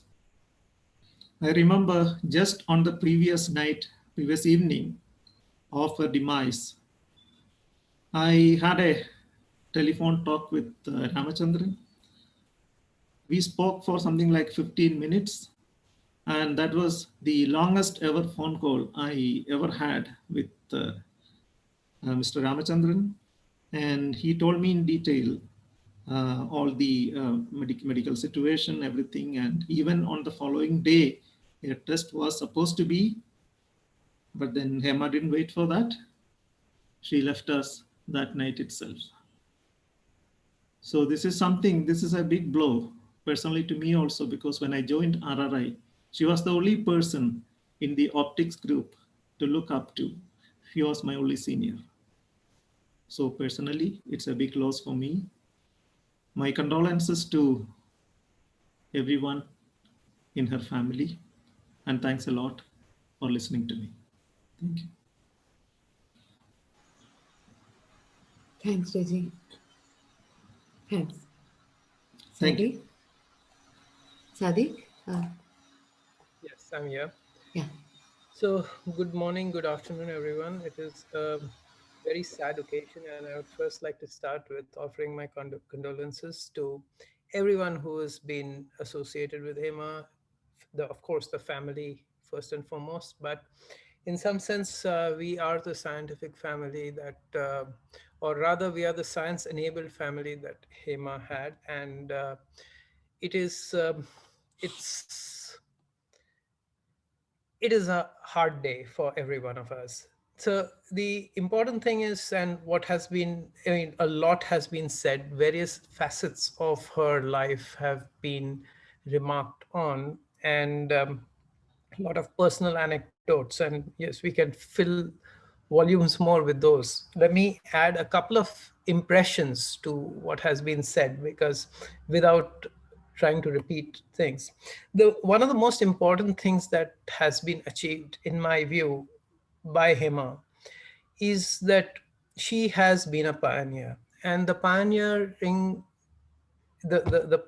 thing has been the fact that she built up the optics, what used to be called optics, now it's called light and matter physics, which is also perhaps a name of her coining, or hers and Kumar's together. So, which kind of reads as lamp now. She built it up from ground, from the foundations, and that is a foundation that a lot of us have profited well from. Her students, her colleagues, myself, every one of us. And it is an amazing thing. It's less than a generation. It's 25 years. It's less than a generation. And in that, this lab, these activities which have been seeded have prospered.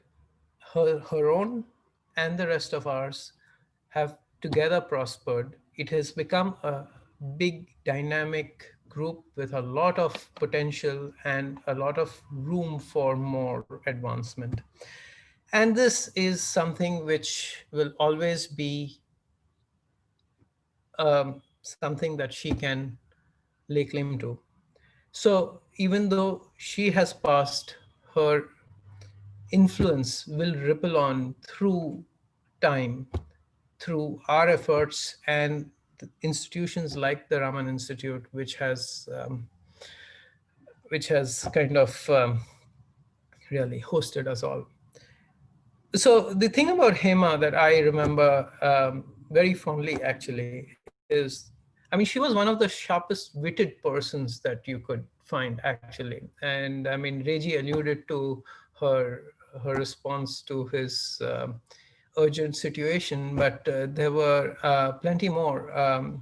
I mean, she cut an extremely impressive figure. If you actually heard her give a talk, I mean, you would be transfixed. She gave excellent talks, and the science came out really, systematically and with a lot of flourish, and with very good science at the core. So it was always something that she managed to do with exceptional grace. Um, she was also an extremely hard person to miss in a room. So my first encounter with Hema was in 99, this meeting in Bangalore, this Indo-French meeting. And there was a room full of luminaries, both from the Indian side and the French side. But you could not but help noticing that there was this one very articulate person who was out there and it made an impression. Long years later, when I was looking for a position, I mean, it was because, I mean, it so happened I was fortunate enough to have several offers, but the primary reason for landing up at the Raman Institute was the foundation that had been laid. I mean, in some sense, it is a big decision, big point in the decision that I took uh, to come here, and it was completely the right decision to take. So this is she of course was extremely enthusiastic about a wide range of physics, and that has been covered and by many people who have a much deeper connection with her than I've had. But the thing is that it is inescapable that we cannot isolate. I mean, the influences of each of our lives is definitely very strong on everyone else. It is a hole that has been left in all of us, and it is something that we, going forward, should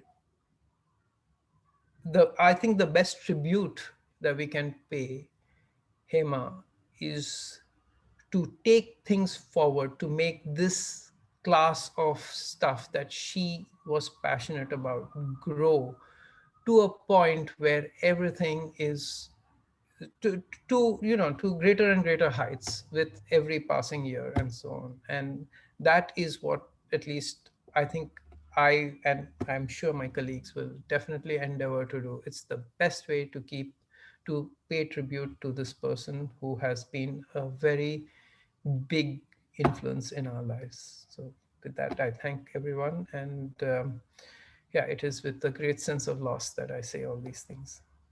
Thank you. Thanks, Sadik. Thanks. Urvashi?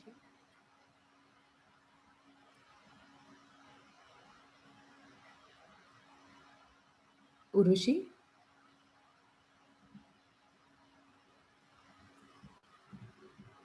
Urvashi, are you there?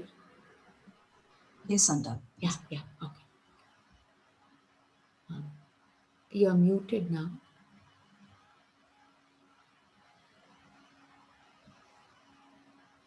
Urvashi, you're muted. Yeah. Okay.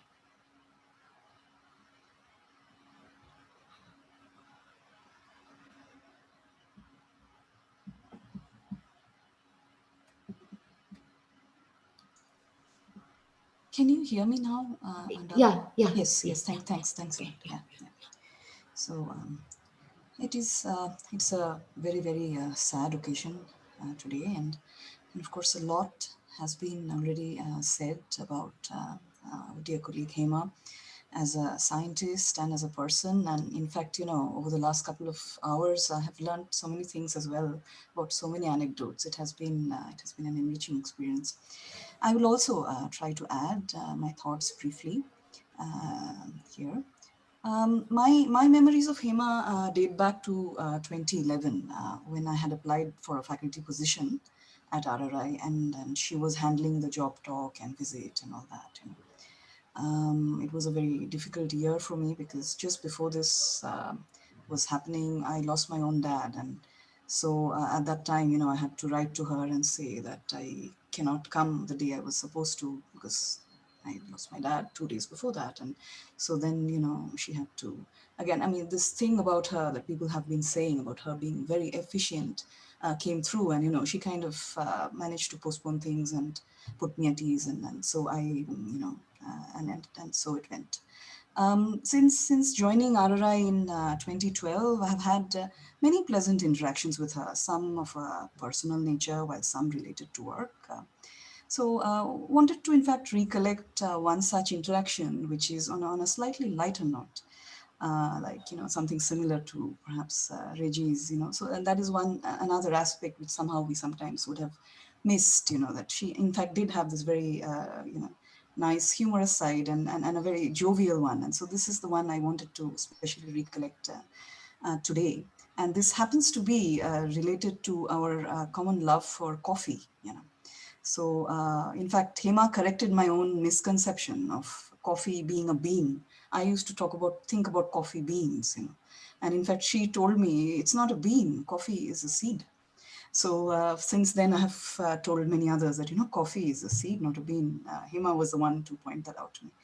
As many of you perhaps already know, she used to really love her coffee and was very particular about her decoction. So through some discussions, we decided that we would install what we called a coffee cupboard at the lamp building first floor corner. Maybe people have seen that now.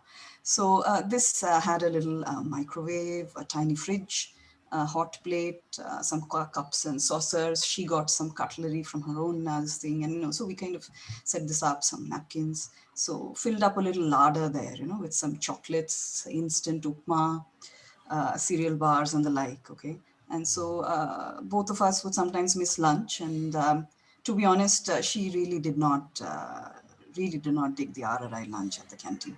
And so this would be a go-to for having something to eat for us as well as other colleagues, other members. And so it was quite a few big basket orders were done, with gusto. However, after she had this first bout of illness sometime in the end of 2015, the enthusiasm dwindled, and I never really had the heart since then to fill the store or even use the cupboard really as such. So I stopped. It was just not done. So Hema has left behind a void that will be difficult to fill. But as my colleague Sadiq already pointed out earlier, I'm confident that the LAMP group will ensure that her memory and legacy lives on through our and our future colleagues' continued contributions to atomic and molecular physics, and ensuring that we kind of carry this through. My sincere condolences to her family, colleagues, and friends, and I would like to end with saying that I would hope her soul rests in peace, and yeah. So thank you very much. Thanks, Urushi. So, may I now request Saptarishi? Yeah, Saptarishi? Saptarishi, you're muted. Yeah, we can hear you now. You're muted again. Think Yeah, now you're yeah, unmuted. because Yeah. someone is trying to unmute me simultaneously. Yeah. Yeah, so I remember it was somewhere towards the end of 2006, 14 years ago. I was a PhD student in TIFR Mumbai, and one of after a full night's work, usually we used to work like that, and I was sleeping. It was around 10ish or something. I hear banging at my door, and I open the door after waking up, and then I find my colleague Sanjukta, who was actually saying that Professor Hema Ramachandran is visiting our lab, and then Professor Unni Krishnan, and she would like us to give a demonstration of our experiment. It was a laser cooling experiment, Bose-Einstein condensate, around that time to Professor Ramachandran, and then I was not very happy, of course, because a bit sleepy, and then we went down, and as many of us who work with this laser cooling and trapping experiment would realize that it takes some time and effort to switch on such experiments after you shut it down. But then we were, working pretty hard to, in some sense, also to impress her to switch on the experiment, to show all the technical details, and then somehow the time passed, and she really got herself engaged with us, and asking every technical details, because this was slightly different than her own experiment in RRI. So she was very eagerly asking for all the technical points and so on. And we also missed lunch, and the TFR lunch, which was a good one. It was not. So then actually she offered us, it takes some level of personality to offer two fish eating Bengalis and meat eating Keralian to go to a vegetarian restaurant. So she actually took us to a nearby vegetarian restaurant from TIFR, and then we kept on discussing, and and the food was pretty good actually. She actually offered us the food, and then we went there several times after that day actually. And another thing I remember is that, you know, see, there were many visitors usually in a lab, and mostly people after seeing your lab say, oh, good, nice, and so on. But she had a level of genuineness about telling what is going on, and this was encouraging and impressive. So she encouraged in a way, and which I learned something, that, you know, one way to encourage younger or junior colleagues is by engaging with them, and by really seriously talking. And this facet probably came up with other people's discussion as well, and that was an association which went on for many years, and it is, in some sense, I wish I could have said it is still going on, but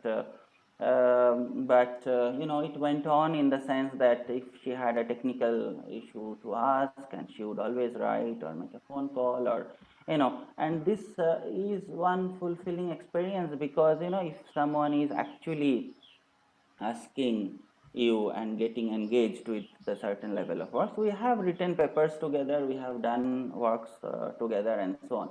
But what I remember most is that this was probably one of her ways of you know, getting involved with the work, not just using some dry accolades of goods and so on, but on the other hand, you know, so this is one thing what I think that it will stay with me forever, that, you know, and I also would like to discuss with people in future, younger, same age group, older, that I would like to engage in the same level of intensity. So that's one of the best way you can do. So this is one incident, and another incident what I remember, which actually shows another aspect of her character, which is shown, which is said by many other people, was you know, when I called my mother a couple of days back when Hema passed away, to share this news, and then she immediately remembered that, you know, Hema was someone who was actually many people might know that I have had some serious health issues, and I had to go through some serious surgeries a couple of years ago, and despite her illness, Hema was actually spending long hours in front of the operation theater, and giving solace with her calming presence to my family members, and this is something which have left an indelible mark, that the kindness or the genuineness of her actions were true, and this is shown as a part of her actions. And these are the two incidents what I wanted to remember, because her scientific part are definitely remembered, and the legacy will be taken forward, there is no doubt about that. On the other hand, the other aspect, which will usually or slowly be fading away from people's mind, but I really don't want that to happen, because those were strong character traits what she had, and I'm fortunate to have overlapping time with her in Raman Research Institute, and with this note I would like to add that my condolences and feeling of losing someone who was near, and is and those words are to be you know, there is not really a word to express those things in an articulate way. So I'd like to extend my sadness and condolence to her family, especially Mr. Ramachandran and her parents, and all her colleagues and students, present, past, and let her legacy live on. Thank you, Andal.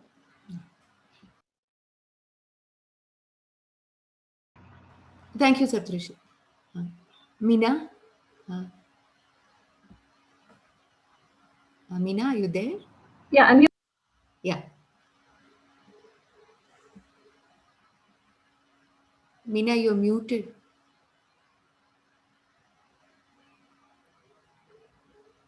Meena, you have to unmute from your side. I'm just doing it. Yeah, yeah. I'm audible? Yeah, you're audible. Dear organizers, I thank you all for giving me an opportunity to say a few words about my association with Dr. Hema Ramachandran, who was one of my mentors in RRI. Firstly, I would like to inform that on the day of her demise, I received many calls, messages from her students who had worked in the labs headed by Dr. Hema. They were inspired, motivated by Dr. Hema, and few have made their career in academics. I was involved with Dr. Hema in electronics, instrumentation, and electrical aspects of laser cooling lab, BC lab, and a single atom lab. Today, I would like to share my views about Dr. Hema as a technologist. She would always visualize, plan, and execute projects in a systematic way. She was very enthusiastic to implement new technology in the experimental aspects of the labs. Highlighting some of the achievements of the team under Dr. Hema's guidance are: our first success story was achieving rubidium cold atoms trap in the laser cooling lab with the group members of Dr. Andal, Dr. R. Srinivasan, Uday Kumar Khan, and Chandrasekhar in October 2001. We had achieved this with our home-built lasers and associated instrumentation. Talking more about home-built lasers, the final designs of our laser cavity was fabricated by Holmar, which had very good stability. One of our lasers was functional and operational for nearly 5 years and contributed towards thesis work of few PhD students. Going on, for automation of experiments in the lab, the team had implemented the NI, the National Instruments based NI Compact Trio, which is a real-time controller, the latest technology available at the time of implementation. This required a few of the lab mates to attend LabVIEW training and implement in our setup. Dr. Hema motivated the lab mates to learn new technology and enhance our skill sets. Dr. Hema inspired us in many ways, highlighting few: teamwork, professionalism, equal opportunity, equal recognition, and acceptance to take new challenges and take up new responsibilities. On a lighter note, we used to have our ice cream get-together events, which Hema would love, when a student would leave RRI after the project completion, and our mango party in the summer season. Thank you, and all of us here will surely miss you all. Thank you. Thanks, Meena. I see that Professor Deshpande wants to talk, but he wants to talk after I say a few words on Hema. So let me do that. So I mean, enough has been said about how we all started the light scattering experiment and went on to laser cooling, and thereafter attempted to do a Bose-Einstein condensation experiment. So I have been associated with her for the longest time, apart from my own parents and immediate family, as someone who um, instilled in me many values. I think I wouldn't go very elaborately into the kind of forays we made into science and the resulting publications, which are still one of the most cited, both in light scattering and in cold atoms. I mean, cold atoms theory, I should say. But to tell you the everyday principles which I have sort of imbibed from her, either by direct conversation or by observation, uh, which uh, which as a family member would instill in you, uh, is what I want to highlight here. One is a couple of these are how we do experiments in lab and how we debug. One, because we have done so many trials and tribulations and gone through so many trials and undergone various difficulties in building a home built laser, as Meena pointed out, when none of us knew, we haven't even seen a laser diode before we attempted to build a home built laser and get a first MOT in our lab way back in 2001. The one thing which I learned through all this, I came from a theory physics PhD and literally thrown into doing all this. And so through experimentation and learning together with Hema and people like Professor R.S. Professor Kumar, is that more often than not, an experiment's core failure, I'm not saying everyday failure, but core failure is due to the fact we don't understand the physics of the experiment rather than any technical difficulty. Technical difficulties, we tend to, it comes up, but tend to solve them, it's obvious. But when the experiment repeatedly doesn't work, it's due to a core, our understanding of the physics of the experiment. I think that I repeatedly employ this in my, when I hit a dead end in my lab, and it has always worked. Go back, read the paper, figure out the physics, then come back and see. And I think that's something which has helped me quite a bit, I must say that. And when I realized internally that I didn't want to do BEC because it's really not what was my forte. Cold atoms was one thing, but BEC was a different level of complexity. And due to several constraints, I really didn't want to get to it. Then Hema was graceful enough to have said, go and do something which you think which your strength is in. This I mentioned here because it's not that being an independent faculty member, I couldn't have done this without Hema's go ahead, but there was an unwritten agreement which when Kumar, tasked us, both Hema and me, to build this Bose-Einstein condensation lab. It was with some sense of, I'm failing what Professor Kumar wanted us to do, and ultimately realizing a Bose-Einstein condensation. It was with this feeling of trepidation when I talked to her. She, just as a good well-wisher or a family member would do, she said, go ahead. Don't carry the feeling of guilt, which you'd feel as if you have failed in your duty of, fulfilling the dream, because what's important is you doing what you like and not what people task you to do. So, and then that opened an independent field of quantum optics in terms of induced transparency experiments, which I'm very glad I was made to start without the feeling of this guilt, yeah, internal guilt. So these two things scientifically. And personally, I think what I have grown as an individual personality is that I should say that she instilled in me a strong sense of feministic achievement. Feminist in a male-dominated world without being overtly obvious about it. Many people wouldn't know how proud Hema felt of being a female and having been accomplished so much. Yeah, and then that she was not loud about it is something very good, because often enough uh, the line is blurred and one can cross, and your scientific achievement can be put under the fact that you're a female. But to do this and to also carry a strong sense of feminism and feministic achievement is what she instilled in me. And even today, I feel very proud that I can and carry this sense of pride with me.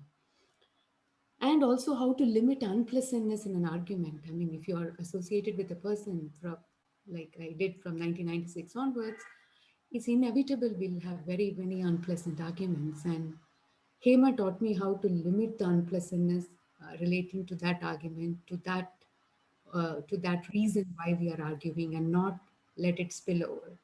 I must say that this has helped me a lot in my personal dealings with my family, and even with my colleagues with whom I often, they will vouch for it, I'm sure, yell at them, but I can come back without a feeling of any consternation or any guilt, or because she really taught me to limit the unpleasantness to the matter at hand, and I'm really grateful for her. And then the last but not the least is having been continuously in a joint family setting. People who have lived in that setting will vouch it can be rather stressful. And she, through example and through various anecdotal instances which she herself has undergone, would tell me how to right through rough days without compromising quality of personal and professional life. And that really is something which doesn't come easily. I mean, nobody tells you, but she had the sense of having done this. She was about 8 years elder to me. And then she had done this and known the plus and minuses of it. And she would tell me, and then that has really gone a long way in keeping the family setting as it is today in my life, so that I'm able to do what I can. Yeah. So I would like here take the opportunity to extend my most sincere condolences to her husband, to her parents, and to her brother, and having lost a really wonderful human being at the end of the day. And people in RRI will carry her legacy forward and make this center the best center there is in the country and one of the top centers in the world. Yeah. With this, I will request Professor Deshpande, who wanted to say a few words, to come in, and then I'll conclude the meeting. Desh? Yeah. Can you hear me? Yeah, we can hear you, Desh. Yeah. So thank you, Andal, for fitting me in at a short notice. I really don't have much to add after what has been said in terms of the great qualities that we benefited from that Hema had. I personally landed up without realizing, interacting with her on various fora, be it some committee, be it conducting admissions, or taking care of the lab, or even writing papers together. So it was so seamless that she never, very smooth interactions all the time. And I particularly leaned on her wisdom whenever we had to draft some letter, which was crucial for somebody's career. She always brought in small changes of even moving a word here and there, and suddenly things became very smooth and very effective in communicating what the committee had to say. I'm going to dearly miss her. I used to routinely wave to her in the evenings when I would be standing out and she would be taking a walk. The thought that I will never be able to meet her again is not something that I can live with, really. I cannot express the sorrow in general of losing such a dear friend and a great human being. My condolences to the family, her personal family, and colleagues and friends all across the world. I would like, if you may permit me, play a small piece of music to express the sentiments that all of us probably share.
Thank you. Thanks, Desh. Thank you. So I would now request Raghu to conclude the meeting.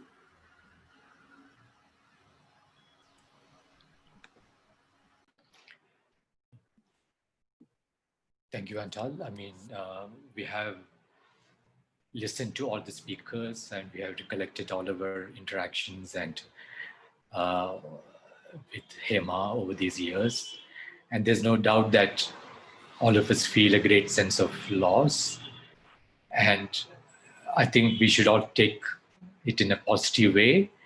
Whatever efforts that she has set in motion, the groups, the activities that she has started, I think it's our responsibility as an institution to carry it forward and bring it to greater heights.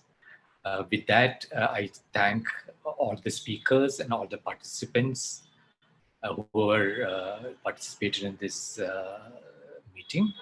Thank you all once again. And once more, I would like to express my condolences to Hema's family. So thank you all.